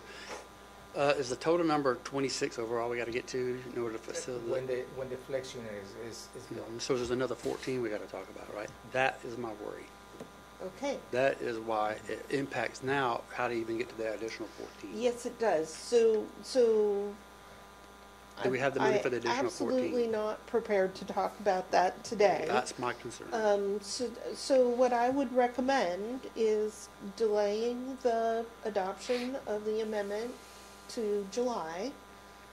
Again, that doesn't harm anything that nobody's Right, waiting it doesn't hurt the with 5 or bated 7 breath. just today, but the 14 It not in the only future. doesn't harm this, it doesn't harm anything on the budget request For this to year. hold it. Right. That's right. I got that. So we could afford a little more time to discuss the longer view before you take action on this. Precisely my point. Yes. When we paid for that study to give us a recommendation, I guess first of all, I'd ask you, how much did that study cost the taxpayers of Thurston County? I'd have to look back and see. But it's like $100,000 right or around- something. Yeah, A little it, less than that. And if I So remember right, it's we fine. committed to following recommendations, if we could, that came out of that study. Those are the professionals that made that recommendation. Apparently, the sheriff's office has endorsed that study, that said, yeah, that's probably right. We've got litigation pending on this whole overcrowding issue, an understaffed issue, and I would prefer, if I had my option, I would prefer to move forward on the 7. Yeah, we can move on. Today. How are you going to solve the 14? Well, we're not going to do that today. We're going to have to talk about that. But it has the But numbers. I would like those corrections officers to know that we are behind them in their situation. And I don't see any point, the longer we delay it, it just creates aggravation, I suppose, to staff, wondering, well, are we really good for our word when we said we were going to follow the study? And what is your word? We said we were going to follow the study at the time we moved forward So on let me take you the to the study. next step. We're going to do that exactly because that's the professional way to do. But if you do the 7, you can't get to the other 14, then you've short-sheeted them at some point down the road. So as a clarification, just for the public, we do not have any pending litigation on this. No, not on this, but we do on jail So issue I in general. I just want to clarify that we don't have any pending litigation. We have ongoing correspondence with opposition legal staff. that- We have conversations and we have responded to the Disabilities Rights Washington Yes. to address some of the operation aspects of the jail, yes. And we continue to have those conversations with them. Yep. I'm not comprehending, if we go ahead with the 7, how that impacts us getting up to the 12.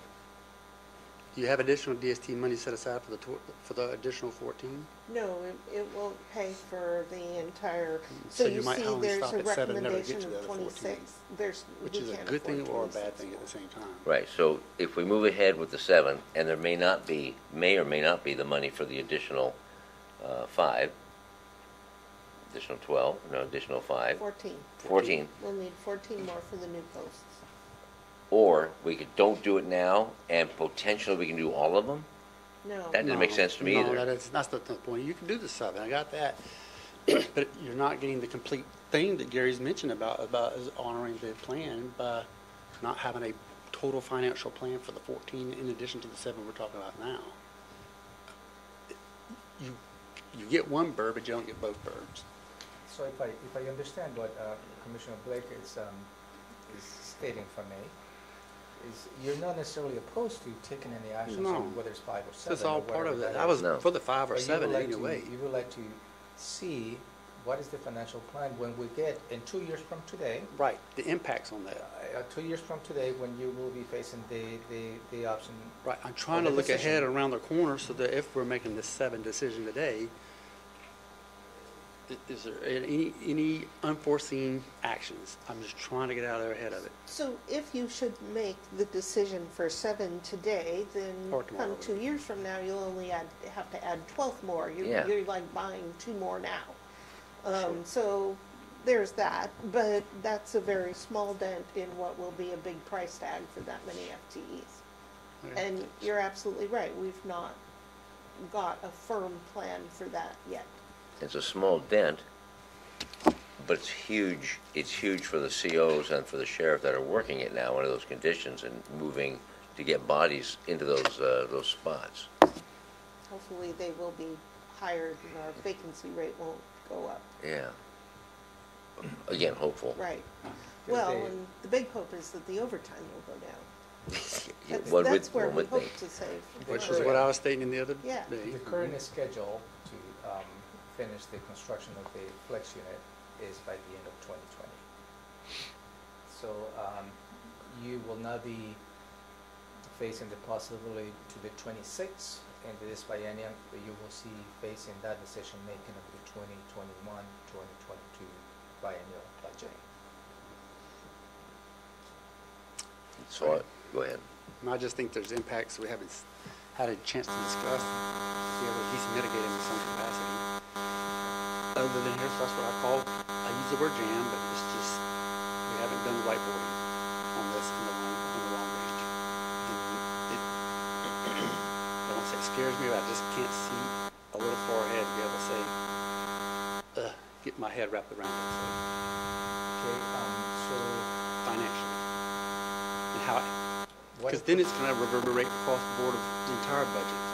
So I understand what you're saying, Commissioner. Help me understand what information you would like for staff to bring maybe next Tuesday to pass the legislation. Not just with the impact of the 5, 7, Not the 12, 7, I'm talking about the 14. The 26 overall. Yeah, yeah, yeah. Having a two-year plus outlook as to perhaps some of the potential options that you would have. Is that what you're looking for? Let me think it through, I'll get back to you. Okay. So I won't be here next week. Got two hands now.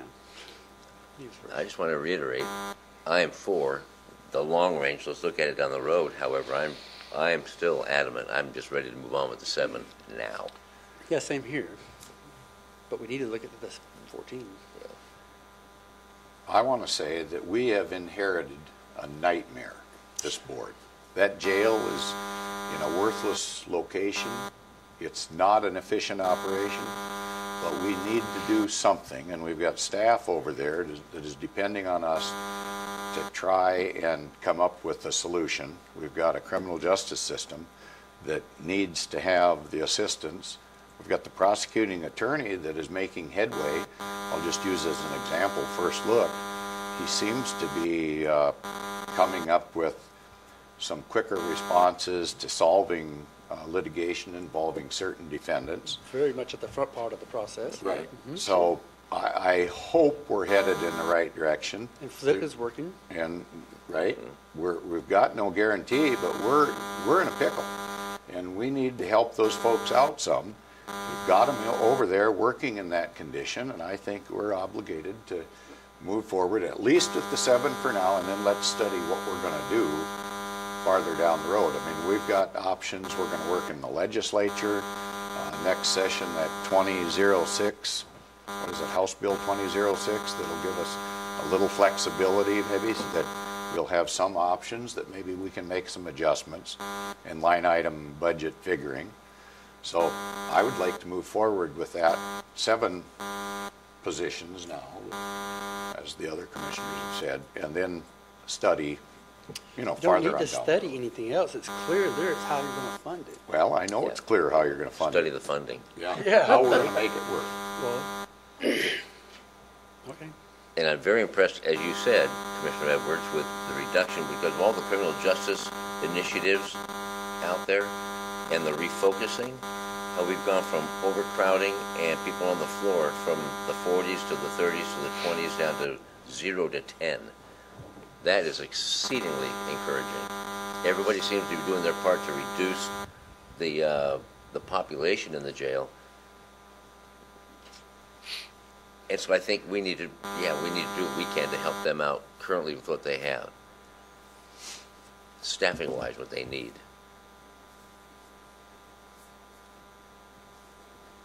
Again, do you have DST to help with the 14, potential 14? No. Very small amount. Okay.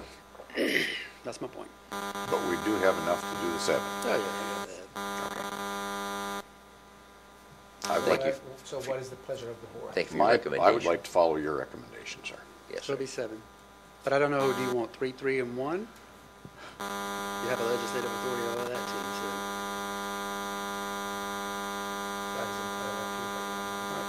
But is that a conversation It you... was a 2, 4 I number you would mentioned. recommend not to deviate from the number of specific positions. that we Right. look for. But with the 7, you would sit down with the sheriff or chief of the jail, whomever, and discuss how they want to break that 7 up. I'm sure they want the technician, how they break up the supervision versus COs. Follow-up. I don't care. You get 7. I don't care how they allocate it. That's not my job Okay, to so that's the allocate way to that. see it. That's cool. But then now the 7 number in the future becomes a 4 in the right-hand column. Is that right? Let me follow. Current. Well, you're On the on your correction? recommendation. You're taking 3 of the 7. 2. Sorry. or 2, it comes to 5, I'm sorry, that's the math, I'm sorry. So it goes to 5, 7 goes to 5. Right. Well, no, not necessarily. Oh. Because if you may recall in the conversation with Mr. Voorhees that the column with 5 and the column with 12 were 2 options. And they weren't incremental, do this and now do that. They were do this or do this. And the center column that recommended 12 was, again, if the sheriff were to change some operational policies, then they would need this many more, but it would make the jail run more efficiently. Mm-hmm. So it's not as if you need to eventually find the next 4, or we're going to do 7 and now 12 becomes some other number. It's still going to come out clean. It's an either Okay. or. So we Sure. need to find X many now. Romero's recommending 7. And then later when the flex unit is built, we need to find 14 more. And the 14 is because we're creating new posts. Right. Do you have enough DST to do 12? Yes. So why don't we do 12? All the far in the middle right column, in the middle recommendation, and get it over with and get on with life. That's the, those are the If we options. got the money, then don't Sorry, you're do it off. way Those are around the with the other 5. Are we ready? And Let's that's, do it. and that's sustainable. That was the question, is it sustainable? That's what we discussed 15, 20 minutes ago. So I believe that there is up to $1 million available in detention sales tax for you to spend as you see fit. And one option on what to spend that money on is these FTEs. Let's just do the 12. And that's just every year, we will have that 1 million in I DST have projected to, that into the future, and I believe it is a It'll all flush out sustainable anyway. number. Where the money lands. Whether you, I think it's whether you take a small bite, a middle bite, a larger bite now. I'm ready. And those are the options that you have in front of you. I would like to follow the chair's recommendation now. oh, yeah, heck yeah. I mean, clearly it's all going to come out the same. That is You're the up hope. against the wall. What is? Remember. It's that any number Yeah, of that's what I'm additional after. FTEs that will reduce overtime. I promise That you, will- you'll be watching. That will be I my will be sticking watching. point It that will I got in redu- trouble with them the other day with, It but will, that's it will okay. reduce over time if they're diligent in filling those Right. positions. Overtime is something that needs to be managed. Because if I would we add had additional word there. We had the conversation with the sheriff last week here because just adding positions, if we're not at process to fill them. So will overtime go down drastically or incrementally? I know it won't go down all the way. It won't go down I all got the way. that. I know that. It but will not go down all the If way. you don't see overtime going down, how are you going to react? It'll never be gone. No, I got that. and they're I got managing it now. But They're managing it. It needs to be, Well, it needs to when be you say reduced. managed, Would, not well, because they can't. respectfully, How much would you want to see overtime down if you went with 12? You have to put a number on the table. Oh, okay, if I had to put a number on the table, I would, Estimated I would number. say it could go down 25%, 30%. 30 in your number? Yeah. About the same, yeah. And the reason for that is you're not going to get ahead of it. There are so many other variables that come into play. I got all that.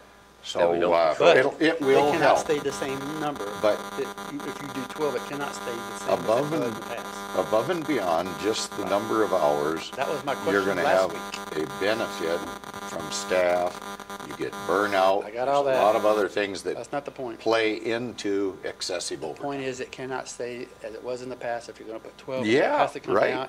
And then if you say 30, then that's kind of what you have to hold the system I to. think 30% is a System to. reasonable figure. I'll say 40, 30, something like And I agree. And these are variables outside of our control, whether somebody falls down and goes boom, sick, they need to hire more for transport, whatever, we can't control those things. The jail can't control those. But what is in various contracts, my experience has been, suddenly we have more officers. That allows me, and I'm talking about Olympia, when I was a police officer, the contract allowed, if we had more cops, that allows more cops to take more time off. and then we have to fill behind them again. And we have not reduced overtime. We've just allowed more people to use time off, and we have to replace them. That's where some of the management issue comes in, not with some of the unforeseen circumstances. It's managing and working within the labor unions with the contract that no more than a certain, whatever the recommendation seems to be or will be, that's how you will, I think, mitigate some of the OT. There are nationally recognized best practices on managing overtime in correction facilities. I have one more question. I'm scared to say it because I don't really want to say it. 12 is good if that's the way we go, but I don't want to use the word proviso. But there needs to be a target of 30% or something like that to say a message. I don't want to say a message, but An incentive. incentive, or I guess. I something. don't know, but I don't want a proviso. That is not how I like to treat electeds whatsoever. But there has to be a 30 or 40 number to go after so that we can have some way of measuring the 12 additional bodies. Over time. It's not overnight. I got that. If I can encapsulate your decision, if I may. Sure. What I believe that you are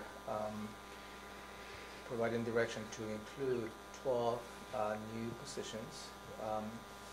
There is a line to the staff report staff and study report that you've received from the consultant, which includes, and that is 3 sergeants, 7 correction deputies, 1 legal assistant, and 1 corrections technician for a total of 12. Those will be funded by the detention sales tax, and also I may suggest that I will probably send an email to the sheriff that you will be imposing a reduction of 30% in overtime. Imposing. As opposed to proviso. Or recommendation. Well, reduction in budget. Because There's an expectation. I don't know if it's an imposing. so I don't do that to how electeds. you like to There is an expectation to meet a 30% Okay, overtime. word it. It will not be overnight whatsoever. I know this. And that's an arbitrary figure. Yeah. So if you say 30, why don't we say 35 or 40? Well, there's something to go after. But give them a measurable target to aim for. Okay, so I will send an email to the sheriff's office, including your decision that you will be including this on the 6th budget for budget amendments, which is considered passing next week. And with the expectation, a reduction of 30% in overtime. Overtime. Overtime of overtime. Over a period of time. In the upcoming year. A minimum. In 12 months, I don't know, something like that. That year? Okay. Ish. I mean, it's not hard. It's life is They messy. need time to fill the position. That's right. Yeah. You need time to fill. Yeah, you need to get all that up to Academy Right. and I got all of that. Yep. What is the current overtime figure, and then what would a 30% reduction save? I would have to look. Oh, you that don't know up. off the top of your head? Right Okay. now, right now, the proposal Is it was at $1.1 million? million. 1.1? That's in the, was part of their budget amendment So requests. $250,000. Oh, that's good. Well, that's just the increase. That's not the total Oh. that they've already got budgeted for that. So Okay. it could be a substantial amount. So in the next 12 to 15 months then. Yeah. Give or take. Life is messy. And when will Is that right? the Yes. sheriff be notified of this? All right. I'm good with that. When will the sheriff be notified? I will hopefully write a quick email at noon, because your formal action of creating the positions has to be taken through the budget amendment, which Can't really is, affect the budget. Right, right, Yeah, right. so. And, but and I will announce of your decision. Okay. I'll Our direction, also yeah. this will be part of the presentation of a budget amendment at the public hearing this afternoon. All right. Thank you all very much. Well, now we got comprehensive plan amendments. And so, comprehensive plans amendments, the mineral lands decision, and Department of Commerce, and SEPA. We'll tackle those 3. Is that all right? Come on up. So the first one, Commissioners, is you've been discussing the mineral lands, resource land, maybe for a couple of weeks, so maybe close to a month now. And just to give you some perspective, Staff prepared 4 different options for your consideration. First option was for you to adopt the Planning Commission recommendations, which includes a development map that includes the 1,000-foot buffer from urban growth areas as well as some parks and other reserved areas. Option number 2, the staff prepared based on the initial feedback that we have from the board, was to develop go with the Planning Commission recommendations unchanged, and you will probably address some of the exceptions through a policy approach. Option number 3 was to deal with the 1,000-foot buffer by changing the current code as we have it, because again, that is a part of the code. And third will be a combination of adopting the mineral resource lands inventory, which includes the whole county, and by default, you will eliminate the 1,000-foot buffer as well. You also requested as to how the 1,000-foot buffer came to be at the last meeting. Staff give you some recommendations and give you some timelines as to how that decision was made. And again, the proposal to adopt a mineral lands mapping is a reflection of the code that was approved a few years back.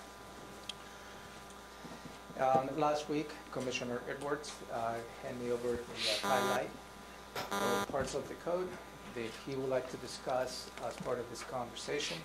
I'll give you a copy, and the staff is ready to address that particular concern. Thank you. Now, I'd like to remind the board that the ultimate objective is to have the comprehensive plan amendment be completed hopefully by the end of the year, which this is included in there. Well, Go ahead. doesn't that have that what you just brought up is number 4? Was the Department of Commerce first and foremost before? Well, that is related. It's super related. It's very related. Yeah, And okay, that's keep what that in mind. that's 4 what I is related like. to 3 very I much. want to have those items back to back They're in for the you same to breath. cover. Okay. Because as you discussed, this 1,000-foot buffer in the map, it is just a component of the overall comp plan amendment that you need to approve, hopefully by the end of the year. Any options that you may consider they might delay, you may consider that is going to have a detrimental effect to what we need to accomplish. So let me ask Gary and Hutch, can we go to number 4 first to hear at least the gist of it? Because it has a role in how you determine number. The comp plan. I'm good with Mhm. Commerce? Yeah, that's fine, yeah. Mhm. Are you prepared to talk about it, Travis? Number 4? Sure, yeah, I can give you a quick update. Yeah, the number 4, as you may recall, the Department of Commerce, we found out they have put the county out of compliance. And we follow up in terms of getting a formal letter from the Department of Commerce outlining the fact the county is out of compliance, which we received that back and it's attached in your documentation. We received back on May 16, 2008. As a result of receiving that letter, you had an executive session with the prosecuting attorney where you discussed internally what options you may have as a result of receiving that letter. And last Friday, in conversation with the prosecuting attorney, we filed a petition to the court. To the court? Yep. Oh. And the petition really asks us to questions whether the Department of Commerce has the legal authority to put the county out of compliance. Yeah, that. Mm-hmm. I have that, yes. And Travis is here to walk you through what that really means in terms of the legal steps. And so what we did is we filed a petition for review under the Administrative Procedures Act last Friday, as Romero mentioned, challenging the agency action with Commerce and issuing that agency decision that we were out of compliance. Our main claims are based on the fact that we're alleging that they did not, that they're acting beyond their statutory authority, that they're arbitrary and capricious in terms of making their determination, and that it was unconstitutional because of due process issues. So what happens at this point, this juncture, obviously, litigation takes a variety of paths, but essentially within 20 days they'll provide a notice of appearance, an answer to our petition, and eventually we will be scheduling a date for a hearing, and even open up the potential for some settlement discussions if that is where the parties want to be. But at this point, we're just looking for a response, and then we'll act accordingly. But again, I think the determination was made in the looking at the bigger picture again, that we've got a lot of work ahead of us. We needed some certainty in terms of where the county is in these determinations, and so we're looking for some determination in terms of how this all plays out. Yeah, and so perhaps some of the steps, as soon as we receive a response from the AG's office, we'll come back to you and brief you in an executive session what options do you have in terms of next steps. Because at this point, we're not just going in a single approach. There's going to be some check-in points for you to provide direction as to what is it that you'd like to do after we get a response from Commerce. Yeah, I advise that we do an executive session at that point to weigh our options in terms of where the litigation, but we had to file the petition in order to get to maintain our right to appeal. So that's what we did. Any questions to Travis? Yes, I do. And then you? No. I like the way you put this together. I do have a concern on the last page, line 13, and maybe that's language that'll cover it, but such other and further relief as may be just and equitable. Is that asking for recovery of costs that the county incurs? We can't, under the Administrative Procedure Act, we can't get costs and damages, unfortunately. Okay. So that's just a Good enough. a Good pretty job. standard term to Okay. cover what we Thank you. Just wondered. And they Looking have for money all the time. Travis, two more questions, Travis. they have the 25th until the 25th of this month next week to respond. They're given 20 days, or they're given 30? can. 20 days 20 from days, so- service, which was Friday. good. So Okay, got it. Whatever date that is, All we right. get an answer. And End of the month. typically, at that point, council will connect and communicate, and you kind of get a sense of where the parties are in terms Okay. of the litigation and the prospect of settlement. And of course, I echo Romero's thoughts, which is, hey, we're going to engage you during that process, since it's got a variety of ramifications, and you all will want to weigh in. Okay. Thank you. So with this action, what we have created is, I'm sorry. I have one more question for you guys. Sorry. The petition, without getting into line by line of the petition there, just the gist of it says that we've always been working in good faith based on dialogue between staff and Commerce. Yeah, a lot of our arguments, if we get to briefing, the purpose of the petition is to make it broad enough to sustain all your claims. So, the purpose is just to state our claim, and then we'll get into the legal argument later. Okay, sure. If necessary. But we haven't been avoiding the issue whatsoever. No, and I think the proactive approach and the fact that the county manager requested this letter and get clarity does demonstrate this ongoing, I don't know if the need for communication and clarity and need for moving forward in a reasonable manner. Okay. That's what we're demonstrating here. He now has another question. Are we aware yet of other counties that have taken similar action against Department of Commerce? Well, we did reach out and did take a look. You always would like to know the universe around you, and if there's other counties in similar positions. And I think what we found is, although other counties may have been getting similar responses to their grant applications, no other county is has a formal letter of this type. No other county that we know have received a formal letter which I believe that put us in a very good position to win the petition and the discovery. It put us in a leadership role is what it did. Exactly. Yeah, so we'll take it. We'll solve it. Thank you. So what we have created this is what I call is a parallel path. But again, I believe the ultimate objective is to have the comp plan amendment be completed as soon as feasible.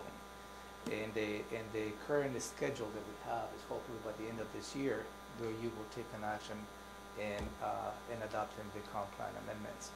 Because from the county's point of view and the staff point of view, that's what we get. That's the ultimate objective. Get to that point, and all this will be resolved when we get to that point. But going back to the mineral lands, all that has an effect in getting to the point of the ultimate objective. Are there any other items other than mineral lands? Not that I know of. I want to know everything on the table. At this point. Not only from Yeah. CPED, but from public health. Others are involved. I know public health has a health piece there, and has that been worked on? That's a bigger, larger question, but any other showstoppers for the comprehensive plan?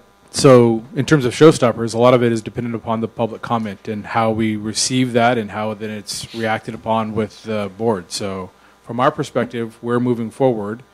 But in terms of showstoppers, it's hard to say what the public is going to react to. We didn't see mineral lands as we knew it was going to be difficult, but we were working to provide all the information. So it's a tough question to answer, depending upon what the citizens say. All right.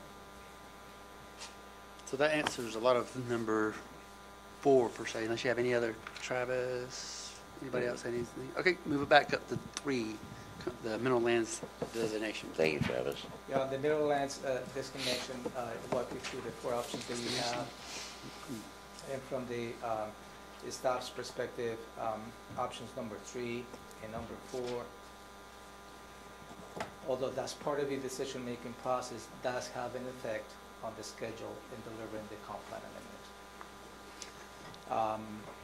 The recommendation from the staff was for you to consider moving forward with, and again, you're not making a decision at this point, it's just what elements you want to bring to the public hearing will be option number 2, which is the planning commission recommendations plus a policy action that you may exercise with some exceptions. And we had a couple of drawings as to what that include. And again, I'd like to draw your attention to this document that Commissioner Edwards handed over to me. And I will have staff to walk through this and hopefully address Commissioner Edwards' concerns. So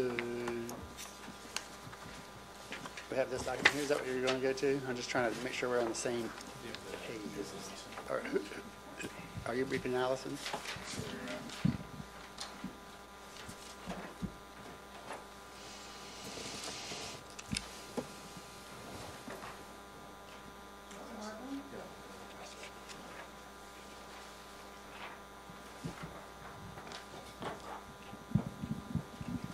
So this document, which was provided to me with highlighted portions, the one with the headline at the top is an excerpt from the current Chapter 3 of the Comprehensive Plan, which has not been updated.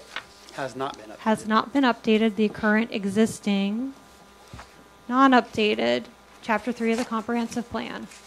And the part that looks like this, with the 2030B, that's an excerpt from the 2030B. Yep, that's an excerpt from the Thurston County Code, Section 2030B 030, which includes information on mineral lands. This is what it reads like right now. What we're trying to do through this process is an update to both of these sections. If you remember back to the timeline that I went through when we did the briefing to the board on May 16th, I said that the Board of County Commissioners at the time, in 2003, they had come up with a new set of criteria. It went through a legal challenge with the Growth Management Hearings Board, and both the code and the Chapter 3 were amended as part of that process, and then we had an outcome. part of what we're trying to do right now through the comprehensive plan update is update chapter 3. So what I have here is the entire chapter 3, and you have an excerpt that talks about mineral lands. This is what we're waiting to release. And the question that's in front of you is, what do we need to include in that draft? So mineral lands is just a piece of chapter 3, which is just one of 12 chapters in the comprehensive plan. So one of the issues we're trying to resolve in this process is the fact that we have designation criteria currently, right now, both in chapter 3 of the comprehensive plan and in 2030B. What we would like to do in the recommendation from staff that will come out when we can release a draft is that we want to only have criteria for mineral lands designation in chapter 3, and we will strike out all of the language relating to designation in 2030B. You have it in one place, because right now they're similar, but they're slightly different, and it's confusing. What's in front of you right now is a draft that we started putting together of what chapter 3 might look like if we release a draft. And we started looking at, if you were, for instance, to go forward with option 3, which would be to have a second option included in the comprehensive plan that does mostly the same designation criteria that that the Planning Commission recommended, but has a second option that removes that 1,000-foot separation criteria that's currently in the comprehensive plan. We'd add in option language to consider them as two separate options. So that's what that looks like. But you can see when you go through that draft section that there's strikeouts and added information, and the whole goal is that we would rewrite that criteria so that it will apply at a countywide scale, so that it will incorporate the inventory that was developed by our consultants as the information basis for all mineral lands designation, and that we would have updated information. And then in the rest of chapter 3 later, we would also be updating the goal and policy language that's related to mineral lands. Who's first? You want to be first? I guess I have two issues for today.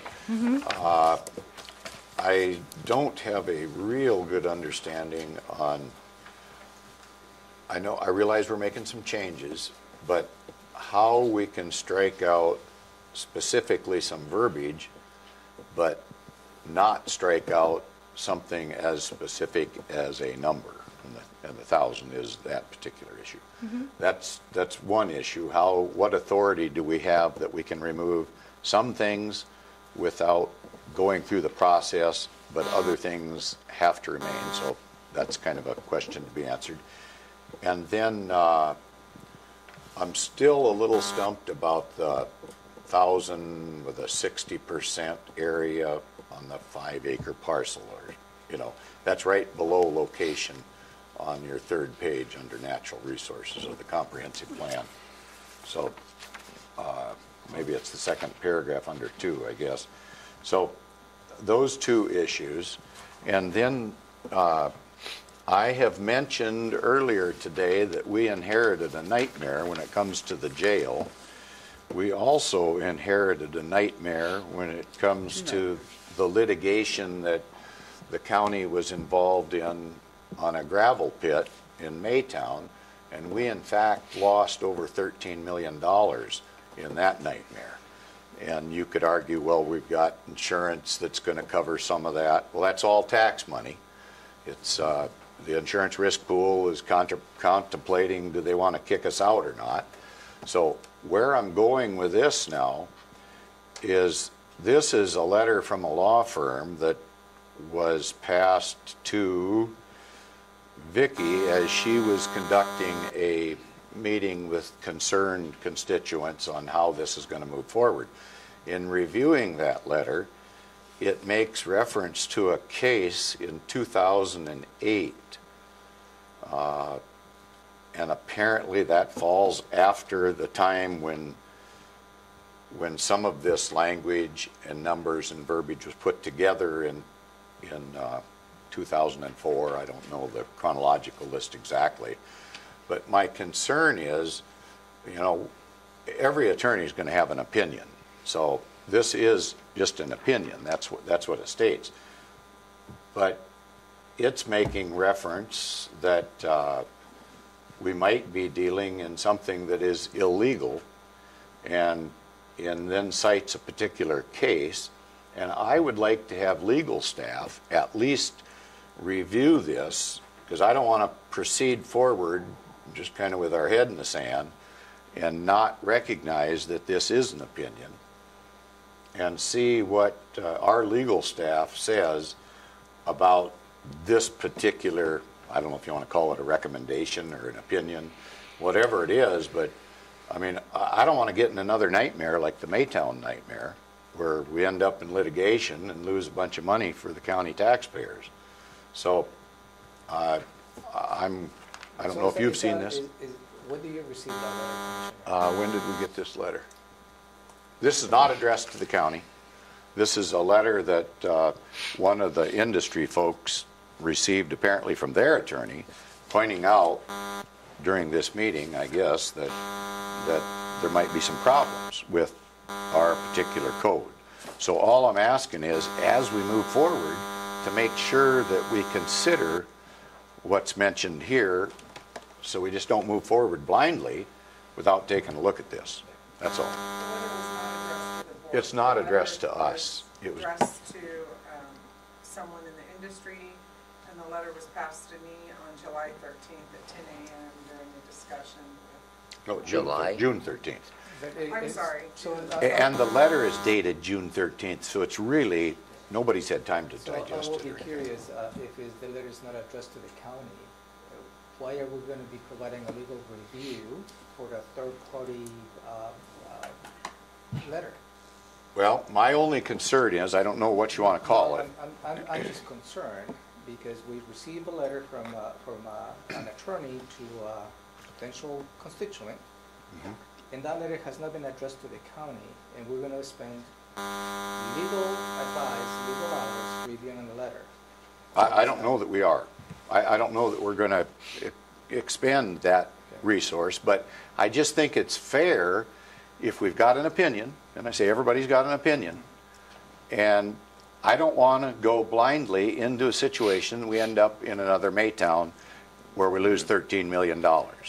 That's where I'm at. So all I'm asking is, as we move forward, that at least Travis has the ability to say, oh yeah, we didn't think of that, or whatever. If you can get a copy of the letter, that would be good. Oh yeah, He's got it. And I never shared this because I'm not allowed to share with my seatmates individual things that I get unless it's on an agenda and comes in front of the.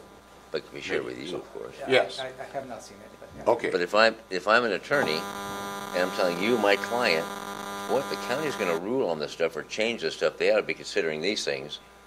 And I get that. I would want my attorney to look at it and say, is this right or wrong? Is it accurate? What's your opinion? As a good offense. Yeah, that's all. Rather Yeah. defense, but a good offense. I understand that. Even though it's not addressed to the county. Something we should be considering anyway. What I want to understand, though, is at the very base level, if we take this and throw it away, strike it all, right? And we put everything in here and keep it in Chapter 3, then staff is still recommending option 2. That would be done as part of any of the options, Okay, but you're including still recommending option 2. Is that what staff recommendation is 2? That is the recommendation. Okay. So that's not changing. It's just where we put all the stuff and how we word it. Okay. Thank you. That's just showing you the work. You know, sometimes we get the questions about, you know, what do we, that's the work that we do on our side. What is it that you need to do? This would be as I'm saying, this is an example of the document we're working on internally, that once we have direction from the board on what options to include in the draft, would be released to the public for the public review.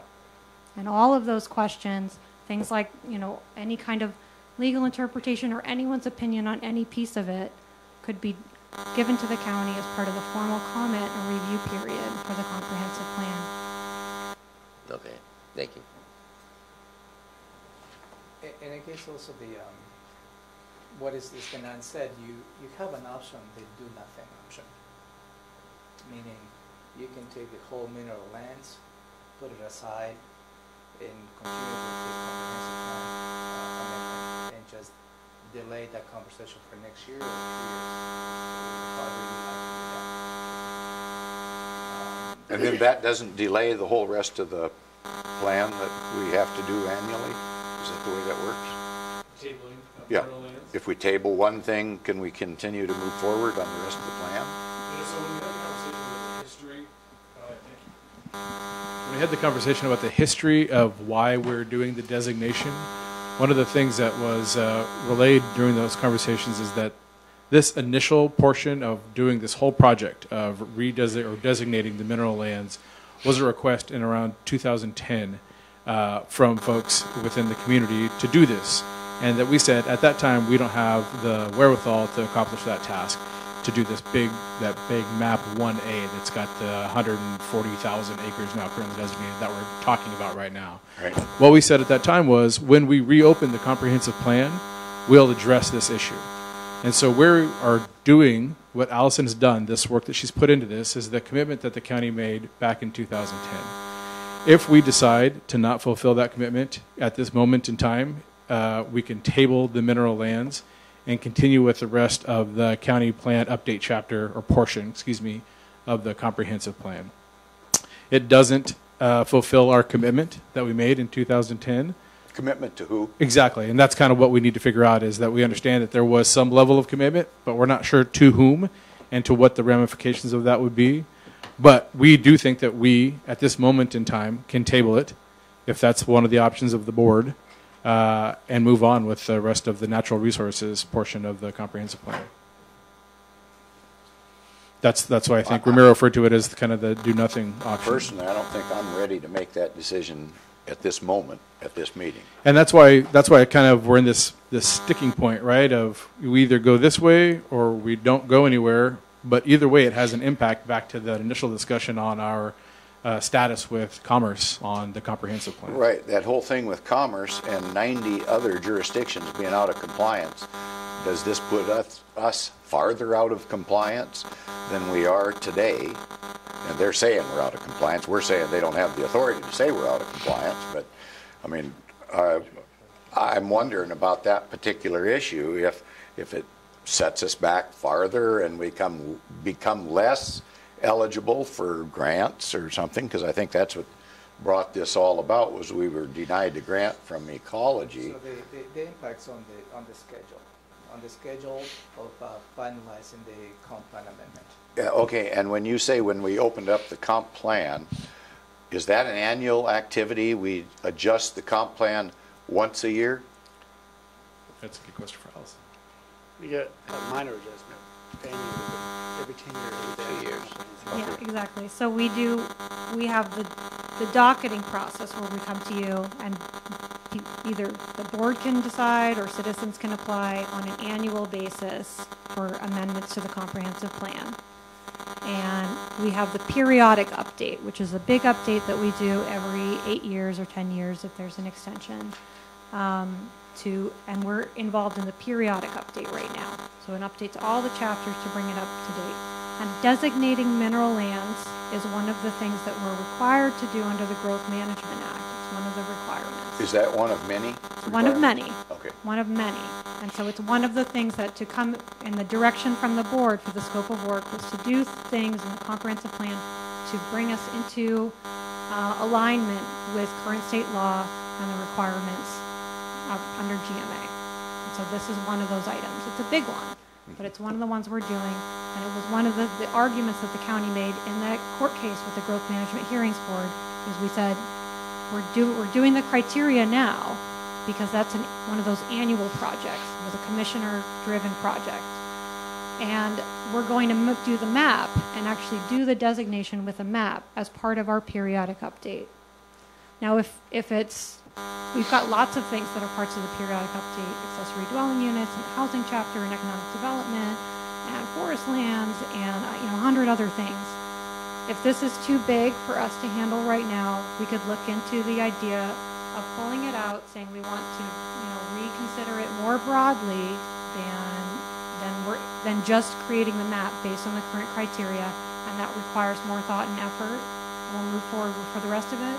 And what you would do then is place it as an item on the docket for us to continue working on, just like we have other items on the docket for 2019 until it's completed.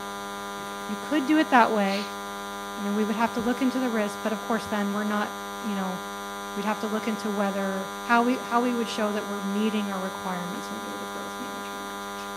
But we could look at that route. And it is part and parcel of what Travis is working on, I guess, on that whole issue with commerce then, isn't it? Yeah. The mineral lands issue that we're dealing with was brought upon by an individual. Yes. Did they file a petition or a request that the county look at this? No? No, not exactly. Citizen initiated? Okay.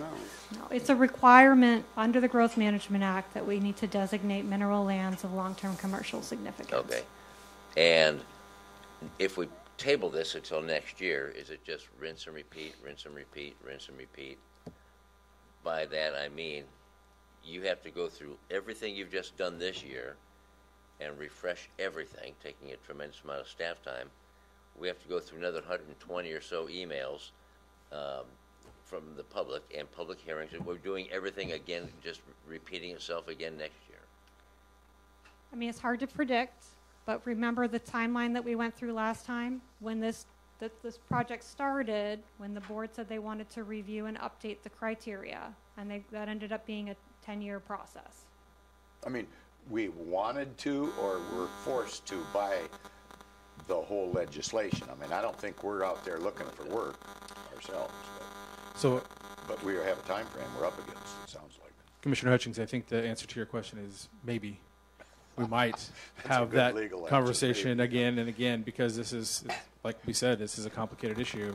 And if I'm reading Commissioner Edwards' question correctly, a lot of it comes down to the 1,000-foot separation that's within not only the old piece, the piece that we're trying to change, but it has been carried over because that's what was decided Well, I will upon. say that's one of the issues, but I see that acreage business and the 60%, it looks like you've kind of figured that out. We're going to take that out. Yeah. So it's just pretty complicated. Is this a recommendation of staff then to put this off, move on with the rest of the comp plan amendments, and put it off? I've just added another option to the top. The staff recommendation is still recommendation option 2. Option Okay. 5 is Well, and anything is always they do nothing. I mean, Yeah, I understand that. and anything they you do is they do nothing. And I'm not willing to sit and do nothing. I want to get stuff done. And to be clear, our recommendation, being recommendation 2, is to fulfill the commissioner's request that we continue moving forward with the completion of the comprehensive plan. So our recommendation is to support your request.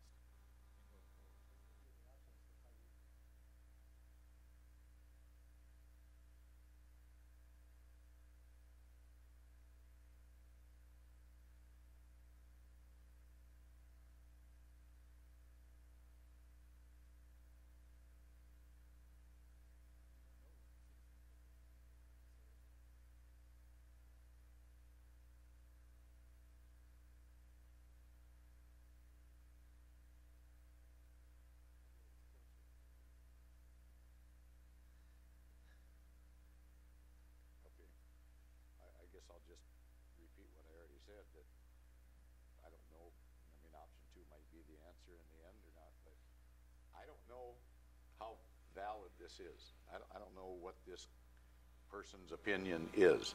I just don't ever want to be faced with another Maytown and find out that we moved ahead when we could have said, well, yeah, if we would have looked at that, maybe we wouldn't be in this pickle today. That's in our time machine now. So that's kind of where I'm at on, for today, anyway, for today's activity. So, My question is for option 2. You said, I can't remember exact words you used, but they were perfect in terms of certain ones being exempted or Yeah, what's the option number 2? what's the exemption criteria for? Yeah, you will have the option to dive into the exceptions we Oh, exception, and I'm a sorry. policy base. So it's the exception criteria under a particular policy. So for instance, we drew the magical 5-acre. What is it? We drew Right, the yeah, yeah. 5-acre parcel that was within the UGA. Oh, yeah. And also Allison in the past briefing gave you the options to how that can be managed through a policy decision.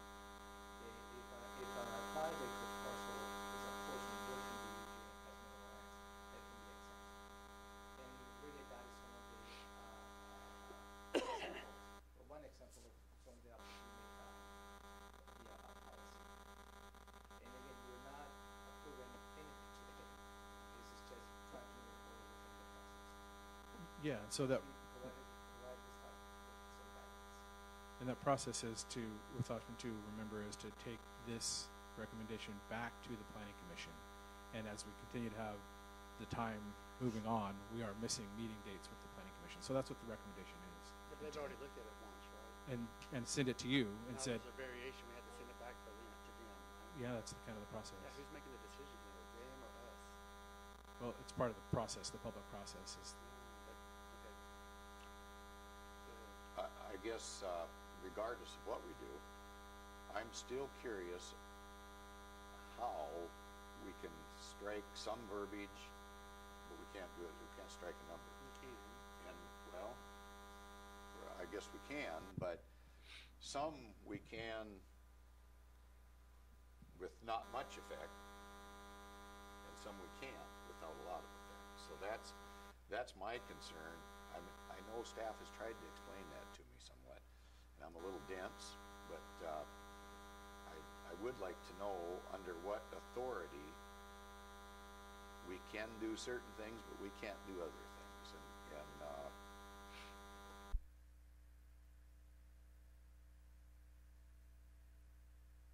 is struck out of there, but I don't understand how come that doesn't cause as much aggravation as this whole 1,000-foot thing. Yes, it does. It bugs me, the 1,000-foot, because it becomes so restrictive under certain conditions that when you say it can be addressed through policy, it's just not sinking in exactly. Okay, you can strike a whole paragraph out in the change, but we can't take a word or a number out without it causing a lot of problems. And I just don't get where that authority is, and it's kind of been attempted to be explained to me that, well, 1,000-foot is something definite, and 60% is kind of a maybe, so we can change that. So, you know, I'm sure you've explained it to me probably adequately. I just didn't have the knowledge base to accept it. You can, yes. I do. I'm still leaning towards option 2, but since Gary came up with this potential threats or items of interest, I still want to get legal to weigh in on those and say, not a problem. Or, ooh, yeah, we haven't thought of that, which I'm sure you're not going to say. But I do want eyes, another set of legal eyes put on that letter. But I'm still ready to go with option 2. I'm not. So in response to Commissioner Edwards' question, which I'll summarize, is why can we strike some things and not others? I'm just going to take you back to the charge that we were given as staff. There were criteria that were developed and put in the comprehensive plan, and that went through a legal challenge, and that we came out of the end of it with here are the criteria. And the charge that was given to staff was to take that criteria and develop a map, that criteria which was kind of developed for doing it on a parcel by parcel basis, and develop a map at a county-wide scale. And so what we did to the best of our ability, and we had to make some choices as we did that, is use that criteria and develop a map. And that's why all of those maps say for discussion purposes on them, because what we've been saying throughout is here's how we look at this and interpret it for how it would work if we're doing it at a countywide scale instead of an individual parcel by an individual parcel. So some of those things, because it's a GIS exercise, it wasn't feasible to do them on a countywide basis because you just end up in this weird loop. Some of the things, like the 1,000-foot separation, is very clear-cut for us to look at a countywide basis. We know what UGA boundaries are, and we know what 1,000 feet from them are. And that's why I also say, though, but then there are some things that are we had to make some choices about how to interpret. And when we've had the discussion about public parks and preserves, that exclusionary language, we made some administrative choices in our initial analysis for how that criteria would be interpreted on a countywide scale. And as part of this, even under option 2, we can go back and refine how we're interpreting what counts as a park and preserve. To make it clearer to implement it at a countywide basis, we might need to have a policy about what exactly parks and preserves are included in that, right? So that would be part of that discussion. So the maps that we've developed so far have been for discussion purposes, and the next phase that we're trying to get to is having the actual words on the paper for people to fight over, or to give us their opinions about. And we're happy to get to that stage, because then people can weigh in and say, I think it should be this way, I think it should be this way, but they're all around a single option, if that makes sense. It does to a degree. I know, yeah, that it's foggy. It's a confusing process. And I'm concerned on what interpretation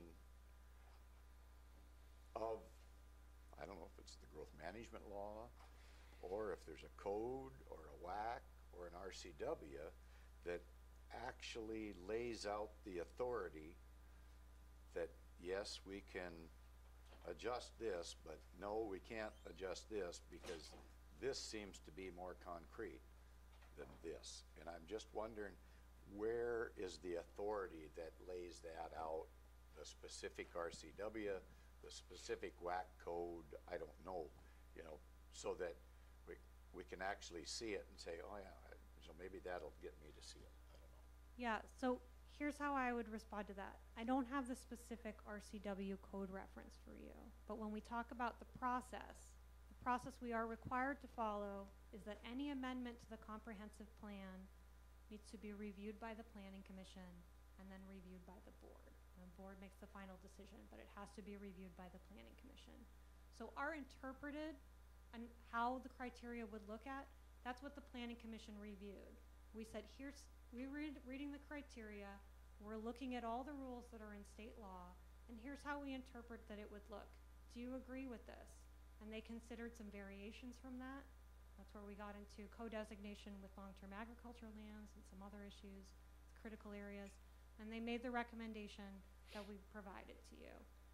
But if we want to have a version where we strike out the 1,000-foot separation, we didn't go through all that discussion with the Planning Commission, even though it was commented on. The Planning Commission didn't want to look at a separate option like that.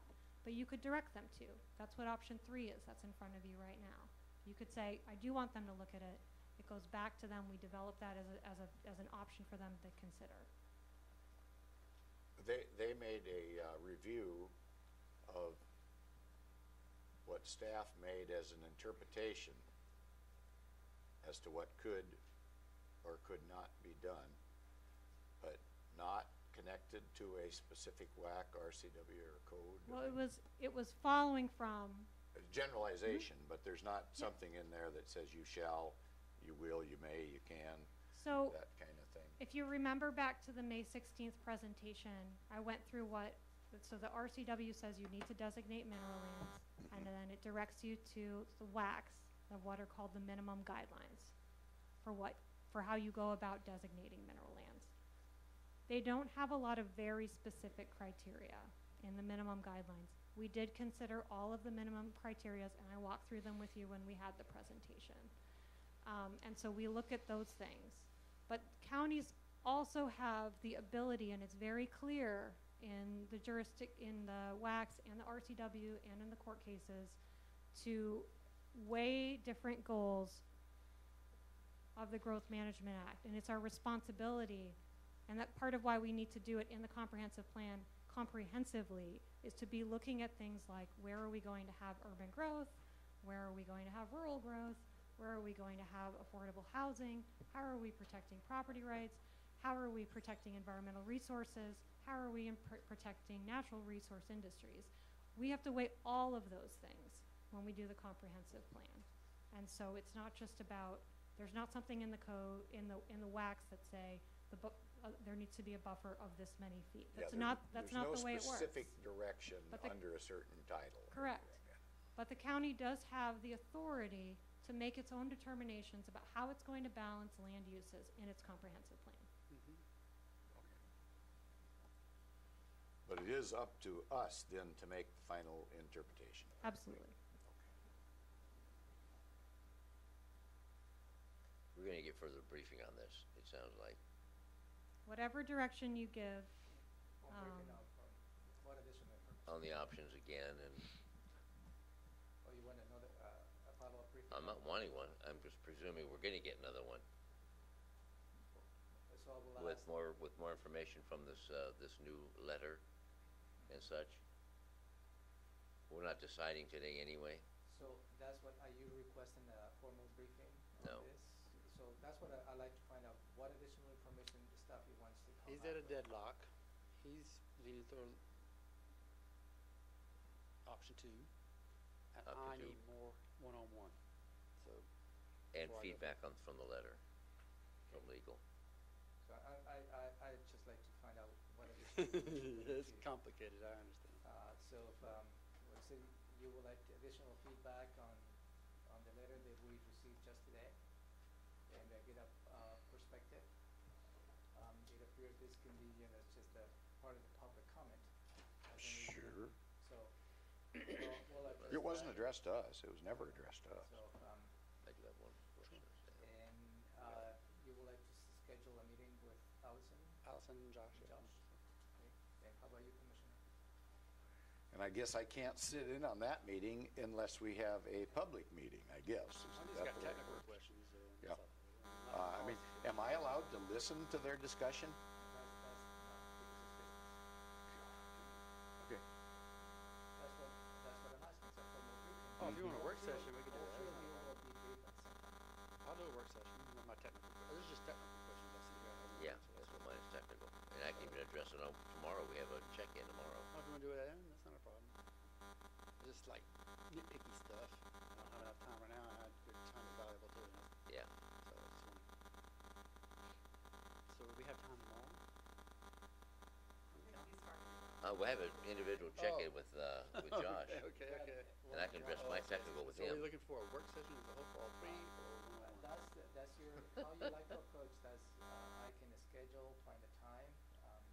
How long will it take legal to go through this document, you reckon? Another month. No. Wow, that was harsh. Well, government never seems to go very fast. Your harshing is mellow.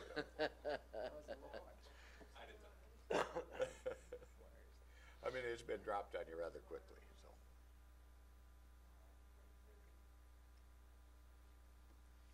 I'm not sure that's quite enough time for people to review the letter. Yeah. I haven't seen the letter either, but I'd have to look at Yeah. the draft. Let me see if I can find, next week, we have a commissioners check-in, Thursday the 28th, at 10 in the morning. Yeah. So then we'll organize, that will be the focal point of the conversation then. Okay. We'll be closer, I promise you. We're here for you. You always have been. And every time you're here for us, you're not there getting stuff done. That's right. That's a good point. It is true. Okay. Now SEPA? Let's go to SEPA in 6 minutes, because I gotta leave at 12. The 28th. Yeah, it's Thursday, Thursday. That may be the only item that they haven't had time to discuss. Yeah, I wouldn't put anything else on there. Who's doing SEPA? Overview of it? Yeah, and everything affects the water. Okay.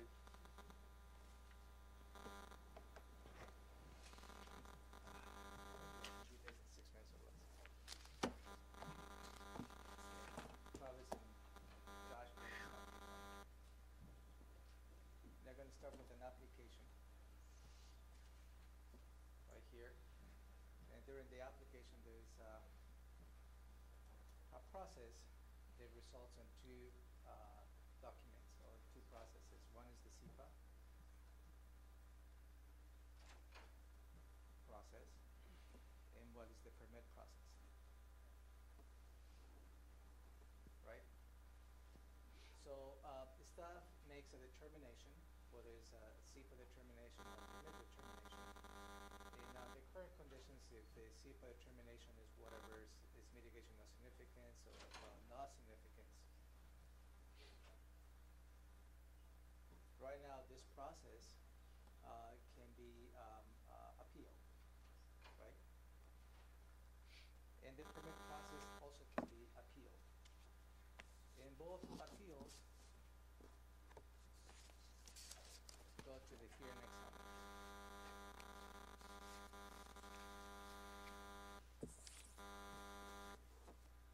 Right? So the determination of the hearing examiner, let's say that determination of hearing examiners can be appealed. Right? The way we have the SEPA appeal goes to Superior Court. And why? Why? Yeah, why does it go to Superior? That's by resolution. You, the board. The board made that decision? Yep. Yep. In 1998. There's no RCW that gives this direction. I'm just explaining the. I know where I'm going with it, so.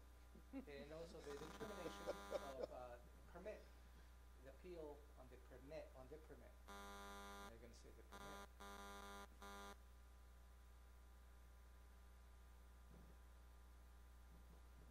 Goes to the board. That's what they tried to change a couple of years ago. Quasi judicial. Right now. That's what that you stopped. That's right. The request that I had from Commissioner Edwards, I believe, was to change this process, the SEPA appeal process, and as opposed to going to Superior Court, we'll come to the board. I'm going to use this. This will go to the Board of County Commissioners. But also keep in mind that whatever decision you make can be appealed to Superior Court, whether it's the permit or whether it's the SEPA. So it's one more stopgap. So, so at this point, that's what the process is. So, again, it comes to the hearing examiners. The determination of hearing examiners can be appealed, and the appeal of the permit goes to quasi-judicial, and the appeal of the SEPA goes to Superior Court. If you change that, goes to the SEPA appeal, go to the Board of County Commissioners, we will end up in the same appeal as the Superior Court. Good. As I recall, and this is just historical, one of the reasons as to why the board at that time made the determination to have the SEPA, it was a lot of work. It's a lot of work because you have a lot of SEPA appeals that you have to hear, and it's a lot of work. How many? And also from a perception point of view, you silently separated those two. It gives you a little bit of looking at the issues individually. Coming into a single determination, then if you have a lot of influence on the permitting process, and we discussed the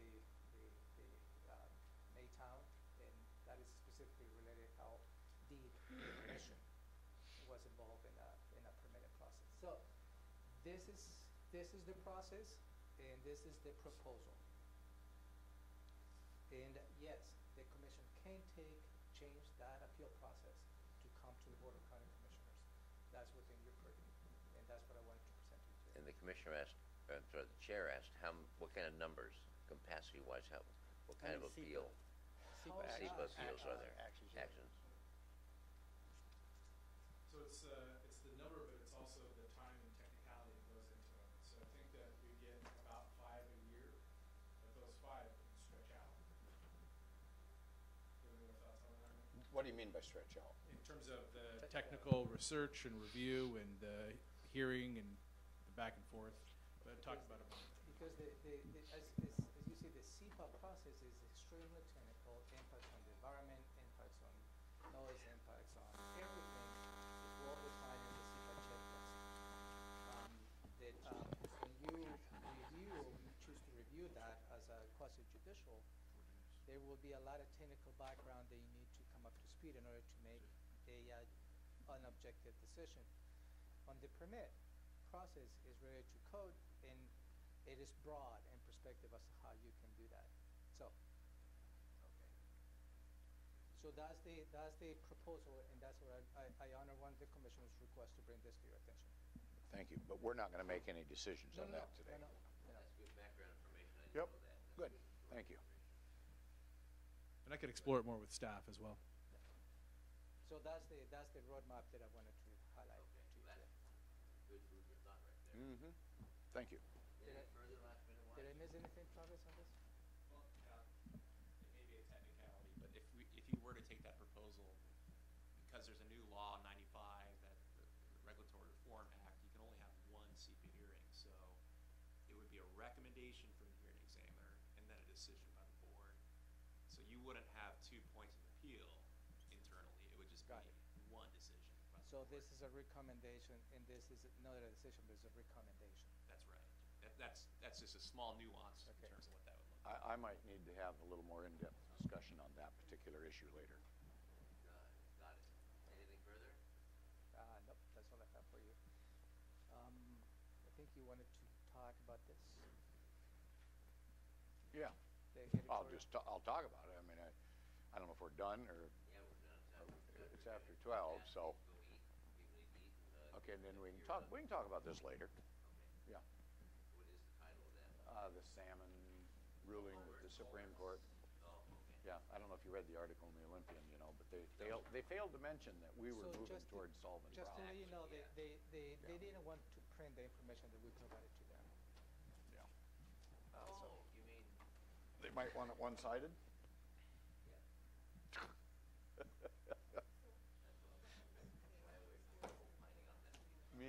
Me either. But sometimes we're forced to do business with them.